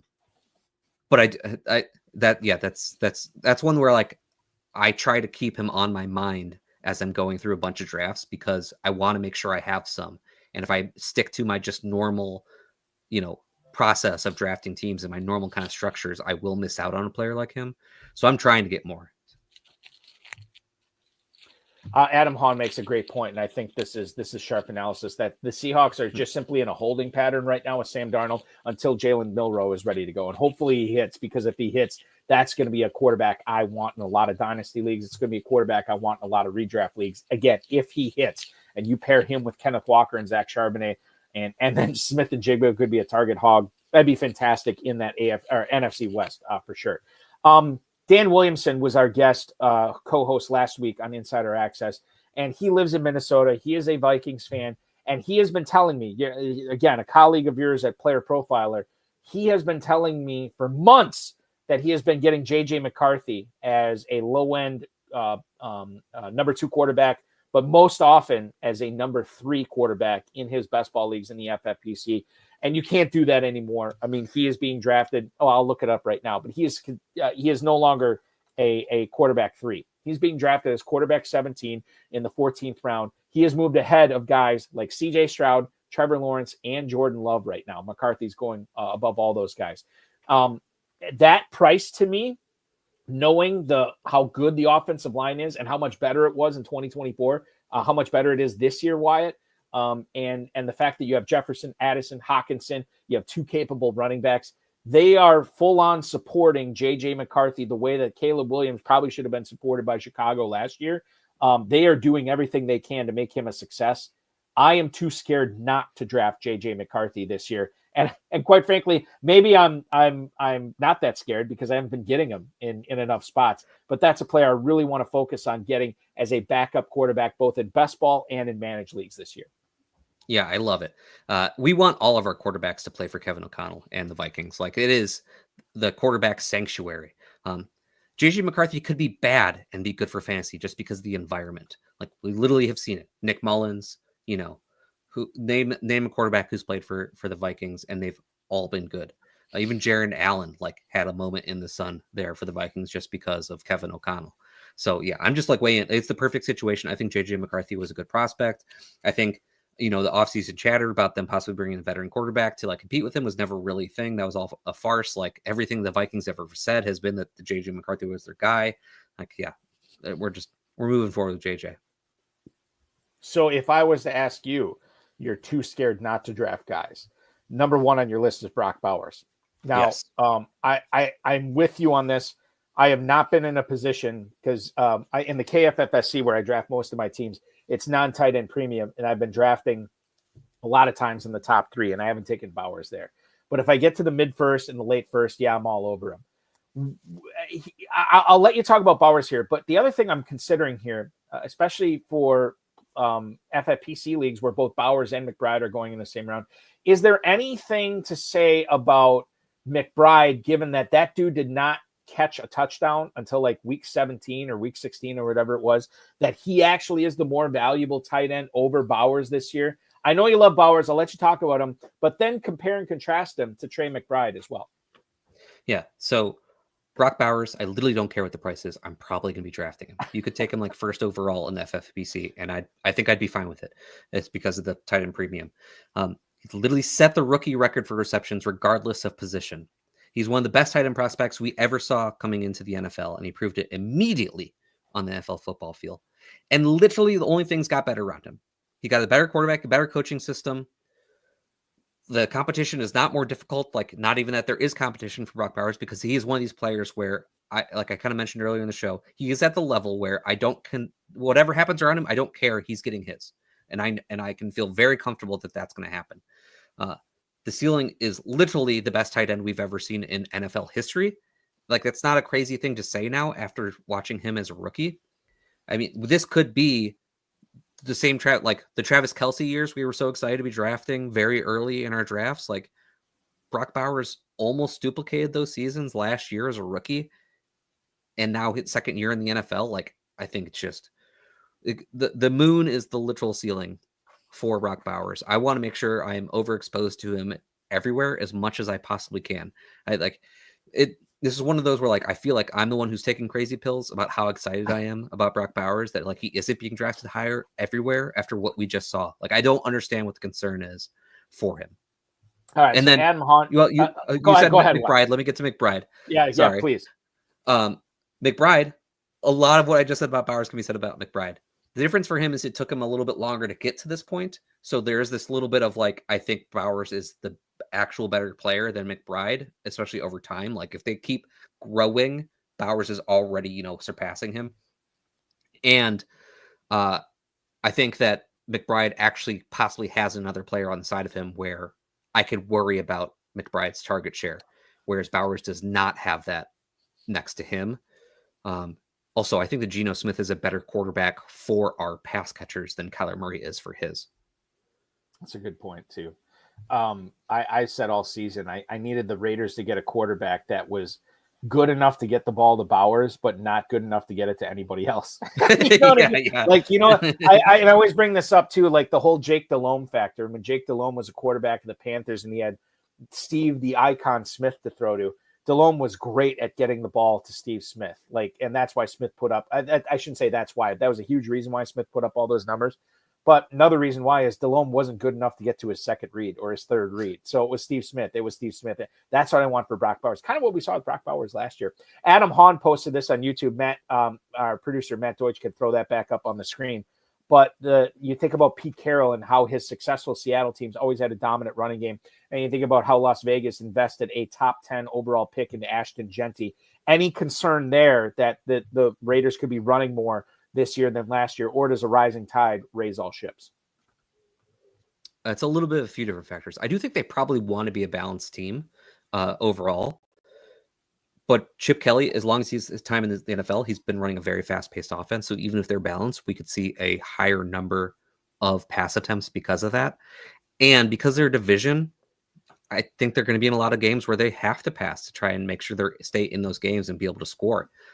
They might not have the luxury of being a run-heavy team just because of their division and their schedule. It is a factor, don't get me wrong.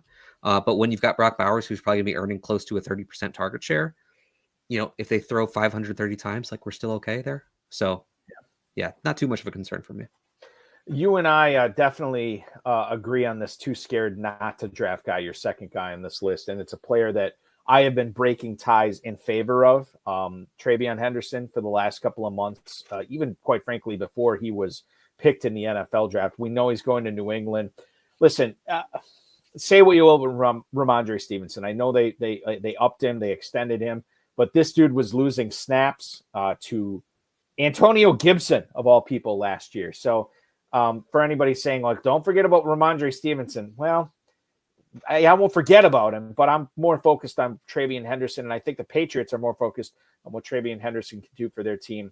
When it comes to that fifth rounder, where's he going right now in the FFPC Big Gorilla? I'll look it up right now. Travion Henderson, over the last 3 days in that $1 million contest, is running back 22 in the fifth round. Dude, in the fifth round, Travion Henderson, especially, even if I already have two running backs, I'm still looking at Travion Henderson there. I'm with you on this. I'm too scared not to draft Henderson like you, Wyatt. Yeah, so when we were talking about Kenneth Walker earlier, part of the reason why I'm not drafting him as much is structure-wise, I know that I can just take Travion Henderson later, who I think could have a better projection than Kenneth Walker, honestly. Extremely good player, both as a runner and a receiver. Extremely good pass blocker for a running back, especially for a rookie running back coming into the NFL, which will make sure that he's in on, I would assume, almost all, if not all, passing downs for the Patriots. And that's the real reason why I want to invest in Travion Henderson. I do think that Ramondre Stevenson is going to have a role. I'll quickly mention it when it comes to his contract. There is this thing that happens in the NFL because they have a 4-year rolling cap. there are times when they have to spend money to make sure they hit the cap floor that exists. And I believe that Ramondre Stevenson's contract was a little bit of that. You see this occasionally, like it happened for Cole Kmet. Like Cole Kmet probably was not worth his contract, got this pretty big contract for a tight end. Well, the Bears needed to spend money somewhere. And they signed their player who's good, but not great. But anyways, I expect Ramondre Stevenson to still have a role because Henderson is probably a guy you actually only want to get 15 to 18 touches a game, which is fine. He can live in this like Jahmyr Gibbs type archetype. Not saying he's Gibbs, but I do think he's the same kind of archetype of player where maybe not full on workhorse is maybe not the best way to utilize them, but they're very good in both runner, receiver, explosive plays, getting them out in the open. And with the dearth of pass catchers there for the Patriots, I think they're going to need to rely on Henderson in the passing game to really try and find explosives in the passing game. Like I think he's going to be a very big part of that. And being able to project of a high target share for him just means fantasy gold, honestly, because we know that targets are worth about 2.5 times worth a carry in PPR. I weigh in on Henderson. Uncle Andy chiming in on YouTube. Ramondre Stevenson, forget about him. So we're with you on that, Uncle Andy. I will go to Constitution Pictures on YouTube. I think this is a fun one. The Amarian Hampton and Travion Henderson. Are we taking Hampton over Henderson? I can tell you, CP, right now that Amarian Hampton is being drafted by FFPC players at 407. Travion Henderson not being selected until 512. Technically, it's possible that you could get both of them. But Wyatt, if you were of the opinion, listen, I can only get one. I could take Hampton in the mid-4th, or I could take Henderson at the mid-5th, or excuse me, at the end of the 5th. What would you rather take between those two rookie rushers? I would take Henderson in the 5th over Hampton in the 4th, but I do like both of them. I'm still a fan of Hampton as well, but if I can like move down a round and draft what I think is a similar projection, I'm going to do it for Henderson. Mile High Luke also had this to say on YouTube, and I think this is something that I used to be a heavy subscriber to, and I'm still a subscriber to it, but maybe not as heavy as I used to be because I've seen this not always exhibit itself. But he says, do you guys carry any concern with receiving running backs who play with mobile quarterbacks? The data is pretty strong leaning against passing to running backs by mobile quarterbacks. And obviously that makes sense. If I'm Anthony Richardson, if I'm Lamar Jackson, if I'm Jaden Daniels, why would I dump it off to Brian Robinson or Derrick Henry or Jonathan Taylor when I could just run it for 6-7 yards or whatever? I think that while the data, as he said, I think is fairly strong. I don't know if it's as strong as it used to be on this. How do you fall in on this, Wyatt? I still kind of lean towards Mile High Luke's sort of reservations with that strategy, but I'm not as rigid as I used to be on this. Yeah, and this is going to be somewhat of a cop-out answer, but I'll expand on it. But it kind of depends on the situation and the context and the quarterback and the running backs we're talking about. Yes, in general, this is true. Just fact of the matter, it is true. But you think about like Cam Newton. He didn't really throw to running backs, and then he got Christian McCaffrey, and he threw to his running backs a lot. There are these situations. There are some quarterbacks who are running quarterbacks who will still check down. Justin Fields has had one of the higher check down percentages in recent years. He's a mobile quarterback. He runs a lot. It kind of depends on the offensive system, the running back you have, how willing the quarterback is to do it. Have we seen them do it? Lamar Jackson, he doesn't really check down. It's probably because he's the NFL history's best running quarterback. That might have something to do with it. Jalen Hurts, he doesn't really check down either, but we saw it change like slightly with Saquon, but still didn't we just have to learn about the quarterbacks. When it's tough when we have a running quarterback coming into the NFL that we're not sure about. Like Jaden Daniels last year, we expected him to run a lot, but I'm not so sure how much he would be checking down to running backs or not. That's a hard projection to make. But when we have a couple of years on a quarterback and we've seen it and know which players he played with, it's a little bit easier to try and project. Like Drake May, he's one where they still pass to their running backs a decent amount, despite him running himself a good amount. And like I said, like those Carolina Panther teams, when they had Christian McCaffrey, not only is he one of the best pass catching running backs we've ever seen, but like who were their pass catchers? They didn't really have a lot of options. It was kind of a necessity to make sure he was involved that way. I kind of think that's going to happen with Henderson. So let's move on to the fun part of this. And Wyatt, I've been dying to ask you this. I've waited an hour and 40 minutes here. A player I'm too scared to draft and not to draft. And the reason that this game came up was because I had the 3 pick in back-to-back drafts in the Kentucky Fantasy Football State Championship, which is start 3 receivers, non-tight end premium, scoring 1 flex, and the 103. And the first draft I took, it went Chase, Bijan Robinson, and I had the 3rd pick, and I'm like, I don't want Barkley. I mean, look at what he did last year. Look at all that wear and tear he had.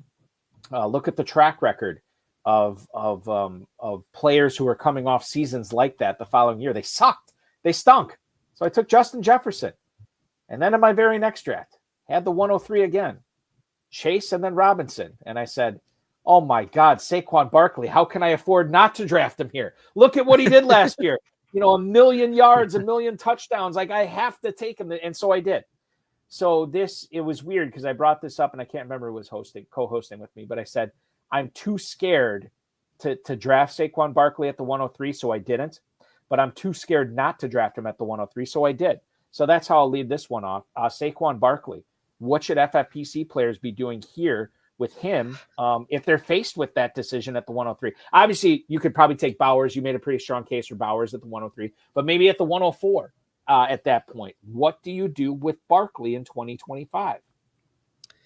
So if you're only drafting one team, you have a very hard decision to make. If you're drafting multiple teams, I think the answer is basically what you just did, because everything is on the table for Saquon. Like almost 500 touches if you're counting the playoffs for him in the 2024 season. That is frankly absurd that happened. And it is true. When players do that, like we normally see a drop-off the next year. He very well could have a drop-off coming for him in 2025. He could continue to be one of the greatest running backs we've ever seen in the NFL. If it wasn't for the terrible Giants organization, like what would his career look like? Because he was that guy the moment he entered the NFL. We kind of knew he was in college. He's an absurd athlete. He's 230 pounds and runs faster than everybody on the field. Like, he's ridiculous. So could he repeat what he did last year? Like 100%. Wouldn't surprise me one bit if that happens. Could he come out week 3 and tweak his hamstring and it's kind of rough going the rest of the year? Like, yeah, like that would not surprise me either. So I think like if you're drafting multiple teams, you want to make sure you have some exposure to him. But if you're drafting one team, you have to sit down and make a really tough decision if you want to bet your season on Saquon Barkley, because like the old saying is like, you can't win your league in the first round, but you can certainly lose it because it's the most capital you put in. You can kind of make things up later in the draft. You just want to make sure you get something out of that first round pick, but if you're not really getting anything, it kind of takes your draft a bit. And if I may, this kind of segues perfectly into my first one, which is Derrick Henry. And it's for the exact same reason, because what he just did last year was incredible. Yeah. What he's been doing as he continues to play into his 30s, like now 32 going into this year, like is absurd. But he is absurd. He's one of a kind. I don't know if we'll see another Derrick Henry in the NFL. We've kind of seen something close to him. Like Brandon Jacobs was kind of like similar size and like build and whatnot, but like no one is Derrick Henry. No one continues to work on making sure their body is in tip-top shape like Derrick Henry does. The workout videos he posts in the offseason are ridiculous. But like, could he rush for 2,000 yards and 15 touchdowns? Like, yeah, absolutely. Could age finally come for him? Absolutely. So he's another one where if I'm drafting multiple teams, I want to make sure I get some exposure to him because he is someone who could beat me very easily if I have none of him. When it's time to actually get on the clock, if I'm drafting one team, boy, is that a really tough decision to bank my season on drafting Derrick Henry, end first round, beginning the second round, depending on where you're drafting. Like, that's such a tough decision to make. I know for me, like, if I'm drafting one team, I'm probably not drafting either of these guys. But if I'm drafting multiple teams, which I am, I have to make sure that I'm getting exposure to them. Okay, so I have a lot of follow-ups here. Number one, Adam Hahn checking in on YouTube. King Henry has defeated Father Time. He might be winning the battle right now. Father Time is going to come back and one day smack him. It's going to happen. Like, he has not defeated him. Unless he's made a deal with the devil, and then all bets are off. Let me quantify this for you, Wyatt, and let me pin you in the corner in this one. Let's say Sounds good. you have 10 104 picks in the FFPC tight end premium, right? You have 10 of them. And in all 10 drafts, Bowers, Chase, and Robinson are off the board. In all 10. How many times are you taking Barkley at the 104 out of those 10 drafts? 3 or 4 times. Okay, so you're 30 to 40% of the time you're taking Barkley there. Okay. Yeah. I have Bijan ahead of Barkley, straight up. So I do too. He's gonna mix in there too. But I want to make sure I'm getting some. But that's what I'm saying. I'm saying in all 10 of those, Chase, Robinson, and Bowers, you said gone. Bijan, right? Yeah. Yes. They're all my gone. apologies. Yes, still 30-40% because then I'm going to start mixing in wide receivers at that spot. Yeah, you get Lamb, who is well. going to be a target god this year. Neighbors is interesting there too, as well. Jefferson, obviously, too. Yeah. And Derrick Henry too. He is going on average at the 202. I'm not going to quantify this legitimately here, but let's say you have 10, whatever that would be, 10, 11 picks, and how many times would you be taking Derrick Henry at the 202 if he's available in all 10 of those leagues? Is it the same 30 to 40% ratio? Yeah, with them, I kind of will just take them at their ADP occasionally when the time comes. That's how I've been operating. I try to get more Derrick Henry when he falls because he's more likely to fall a few spots than Saquon is. But yeah, still kind of same thing that that's approximately how much I want to be drafting him if I'm in that position that many times. Okay. I want to move on here, and God, I can't believe this has been such a good show. We only have 14 minutes left. We have to get in this Tucker Kraft discussion. And the reason why is because I was listening to the latest press coverage episode on the Player Profiler podcast network. You can get press coverage anywhere you get podcasts. And I was listening to you and a former co-host of this show, Andrew Erickson, from Fantasy Pros. And you guys were both super pro Tucker Kraft. Okay. Tucker Kraft would have been on my too scared to draft list prior to my hearing you guys talk about it. Now I don't know what the hell to do with them, because originally, and I'll allow you the rebuttal on this. Originally, my take on Tucker Kraft was this: he is coming from a team that, granted, the reason they were probably so run heavy last year was Jordan Love's nasty knee injury in week 1, that he's already been on the record saying that he was never fully 100% all last season. And I think the Packers knew that, and I think that's why they gave Josh Jacobs all he could handle. And they were introducing things like Emmanuel Wilson and Chris Brooks into the Packers rushing attack last year. So I get that. But at the same time, Matt LaFleur's offense, I mean, how many times have we heard Matt LaFleur and the GM Brian Gutekunst saying that they don't need a number one receiver? It's because they spread it around so much. You had Christian Watson, you had Romeo Doubs, you had Jaden Reed, you had Dontavian Wicks, and then to a certain extent, Bo Melton and Malik Heath, who figured into the Packers offense as the number 5 and 6 receivers, much more so than they would as the number 5 and 6 receivers on any other team in the NFL. And then you had Luke Musgrave and you had Tucker Kraft. Now, I'm with you on Musgrave. I think you said Tucker Kraft has stolen Luke Musgrave's lunch money, and that's a fact. I was team Musgrave because he was a second-round pick as opposed to Kraft, who was a third-round pick. It doesn't mean anything anymore. Musgrave can't stay on the field. I'm with you on Tucker Kraft as far as Packers tight ends go. At the same time, Matthew Golden was a first-round pick this year. They haven't taken a first-round receiver since 2002 or 2003 or whatever it was. And then they double down, and they get Savion Williams in round 3. And to date, Romeo Doubs is still on this team. He has not been traded to Pittsburgh. There is a logjam of receivers on this team. There is a logjam of pass catchers on this team. So I have always been anti-Tucker Kraft, not because I don't believe he's a good football player. I love the fact that Kirby Joseph, when the safety from the Lions, when he and Kraft were trading barbs in the media, and Joseph absolutely lights him up on a sideline hit in the Lions-Packers game last year, and Kraft does, and I can't remember what it's called. It's what Shawn Michaels used to always do in the WWF, where he does this thing where he just kind of kicks himself up, right? Like he was not fazed by the hit at all. Who does that? Tucker Kraft is all man. It was fantastic. He's tight end 12 at the 904. I have a problem investing, even in a tight end premium format, in Tucker Kraft at the 904 when you consider all these other pass catchers on the team. And I know Love has said that he wants to get Kraft more involved into catching passes and more involved into the passing game this year. I get that. But forgive me for being skittish on a team where the track record has exhibited that Jordan Love just sprays the ball open to whatever receiver is not covered. He sprays the ball to whatever receiver was designed to catch the pass on that play. Will it be Tucker Kraft? Yeah, it's going to be Tucker Kraft. But I don't know if it's enough for me to warrant taking him as a starting tight end right now. He is on my list of too scared to draft.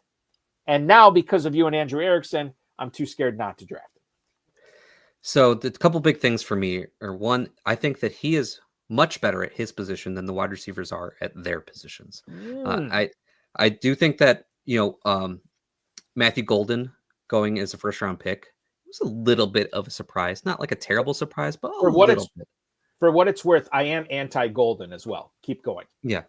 But I still think that Golden just fills out this wide receiver room that is a bunch of B players, whereas I think Kraft could be an A player. And while they're rotating, Tucker Kraft does not rotate. You can go and look at the game logs, and he's out there playing 80 to 90% of the snaps every week.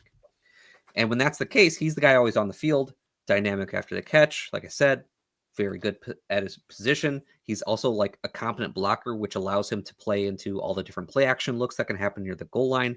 This is something that I think people are picking up on more and more in the NFL, and why certain tight ends aren't getting used as much as we'd like is because if you can't rely on them to be a blocker at all, you can't put them in on these play action plays, which are basically like massive EPA boosts to your plays when you get to run play action. And allows them to do these little like check and releases that can create openings in the defense. And because of that, I think that he could easily ascend to leading this room of pass catchers as a whole. Is it possible they all sit around like 80 to 90 targets? Yeah. But for Tucker Kraft, that's not so bad. Especially with how efficient he is. And if this offense does get back to 2 years ago when they were passing at a very high percentage towards the end of the year when Jordan Love was really coming on as a pro, that ceiling could be pretty high for him. Well, let's do a quick would you rather, the game within the game here. Wyatt Bertolone, would you rather have Tucker Kraft or Dallas Goedert this year?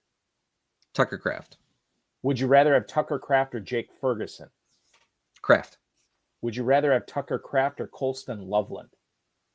Kraft. Would you rather have Tucker Kraft or Dalton Kincaid? Kraft so easily.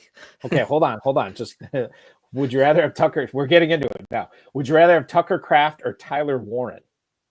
Kraft. Would you rather have Tucker Kraft or Jonnu Smith? Kraft. Sorry. Would you rather have Tucker Kraft or Mark Andrews? Andrews.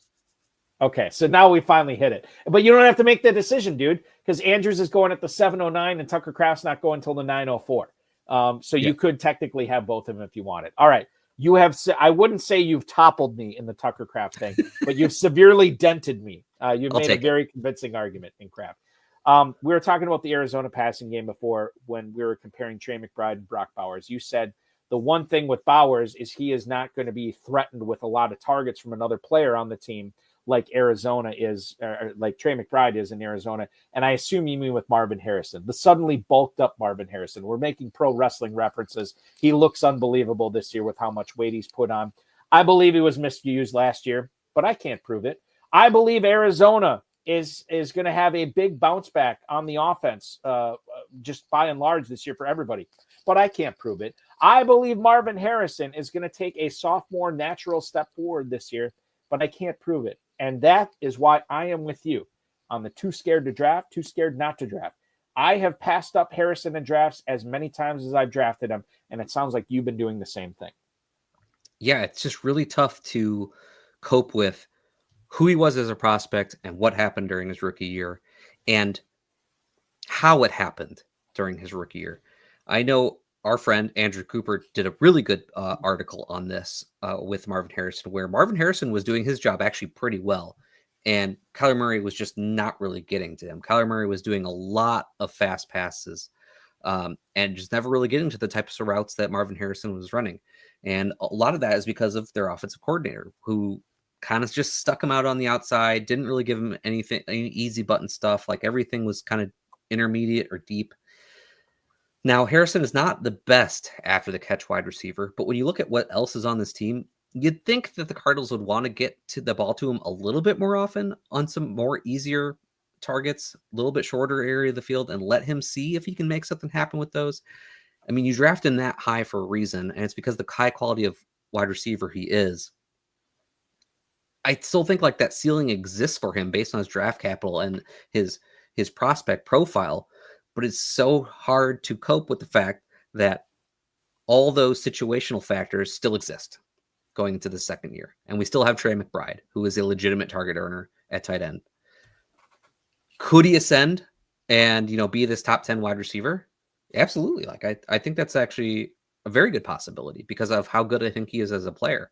And we've seen Kyler Murray support a similar type of wide receiver in DeAndre Hopkins before to a very high finish.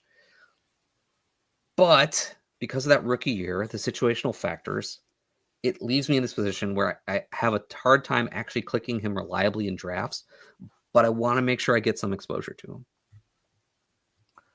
All right. So this is going to wrap up. Too scared to draft, too scared not to draft. I think we help people tonight. I know you helped me, Wyatt, which quite frankly, this whole show is just a facade. I just want to get the wisdom of the crowd. Great people like you in the industry telling me what to do so I don't have to think for myself and I can just draft based on what everybody else says, which, I mean, it sounds awful. And I don't necessarily do that, but certain players I do. So you helped me out with craft tonight for sure. Let's do another game. And we'll wrap things up. We only got a few minutes here, so we'll go rapid fire on this, Wyatt. Where do you stand on? I'm going to pick and choose. Where do you stand on Garrett Wilson this year? Definitely, and I think he's going to have possibly over a 30% target share for Justin Fields. If he doesn't throw a lot, it's going to be enough for Garrett Wilson. We talked about the Tampa passing offense earlier. Where do you stand on Emeka Egbuka? My favorite wide receiver at cost from the Buccaneers. I loved him as a prospect. I think he has a lot of outs. For redraft? Yes. Wow. Okay. At so cost, let me at cost. Okay. At cost, but I'm going to bring up the cost because I know sometimes the cost has caught you off guard on some of this tonight. Tampa receivers right now in the FFPC Big Gorilla over the last 3 days. Mike Evans, 408. Chris Godwin, 609. Emeka Egbuka, 911. Is he still your favorite Bucks? Okay, he is. All right. Yeah, perfect. yeah, definitely. You have said this as well regarding the Pittsburgh offense, which has been a very popular topic on this show the last 3 weeks, ever since Aaron Rodgers signed. You want no part of DK Metcalf, Rodgers, Freiermuth, Geno Smith. But Caleb Johnson, Jalen Warren might be a different story for you. Where do you stand specifically on those Steelers running backs? I think it's very easy to project the backfield that Caleb Johnson's going to be the 1-2 back. Jalen Warren's going to be a third down back. He'll mix in a little bit as a runner, but he's going to get a lot of receptions. And Caleb Johnson, I think, is perfect for this offense. I think he matches what Arthur Smith does perfectly. I think he's going to be an efficient runner, but he's just only a runner for them. So I just like both their costs. Is there something to be said for Jalen Warren's pass catching chop over Caleb Johnson's? Yeah, I mean, like, hey, if Caleb Johnson fails and he's not the runner we think he is coming into the NFL, then Jalen Warren has a much higher upside than we're giving credit for based on his ADP. I just like both because I do think Caleb Johnson is a good runner and matches Arthur Smith's offense very well. I just like both. I think it's very clean what's happening in that backfield, easy projections, and I think that their ADPs line up well for that. I have to reevaluate because I have a bunch of shares of Warren and like none of Caleb Johnson. Even in Dynasty, I don't have Caleb Johnson. I teased this earlier. Where do you stand on the backup or quasi-backup to the Carolina Panthers, Chuba Hubbard? Where do you stand on Rico Dowdle? One of my favorite players to draft in all of fantasy football right now because I think that he projects to be one of the better handcuffs going into the season, but he's not drafted like it, not like the others. He's drafted behind most of the other handcuff running backs. So yeah, is that because so are you you're not a believer in Trevor Etienne making a dent in this backfield year one? Not really. I think Trevor Etienne is purely a pass catcher, and I think maybe he'll get some manufactured touches because he's a good pass catcher, but I don't think he's a good pass blocker. And if he can't do that, then what snaps is he getting outside of those manufactured touches? I could have easily added this guy on my too scared not to draft list, but I didn't because I have no shares of him so far this year. And it's Drake May. Smart people like you are in on Drake May. I know Pat Carrain has been talking up Drake May. You've been talking up Drake May. Where do you stand on Drake May? I already know the answer. You love this guy. Yeah, it's my highest drafted quarterback this offseason. Very easily my highest drafted quarterback. Scored over 17 points per game as a rookie when he started and finished the games. I have to say that because there's some wonky games in there that you kind of have to remove. But he was 9th in rushing yards among QBs despite the fewer games. And that's even with this. We know the staff told him to stop running towards the end of the season because they wanted to make sure he went into the next season healthy. And all they did was upgrade things around him, gave him more weapons, got him a left tackle. I think like the sky's the limit for Drake May going into the season. Yeah, I like May quite a bit, and I need to get him as my second running back in best ball and backup running back in season long for sure. Wyatt, we could easily do another hour tonight. I'm not going to keep you any longer. This was such a treat, dude. We will continue to follow you on the X at WyattB_FF. We will continue to listen to you as you host press coverage, bringing in another industry luminary each and every week on that program. It is a must listen, in my opinion. I've listened to it for quite a while, and it has not missed a beat ever since you took over. It might even be better, with apologies to Theo Greminger, who I know is listening right now, or who's watching right now. You are the man. Continue the great work there. FantasyAlarm.com, DynastyLeagueFootball.com, Roto Underworld, PlayerProfiler.com. Did I cover anything? Is there anything else I should be touching on?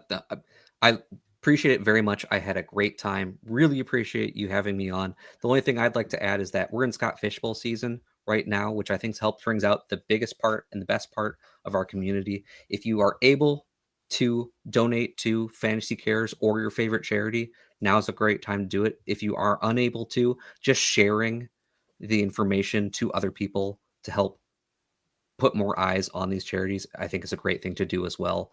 It's a great time of year, so do your part.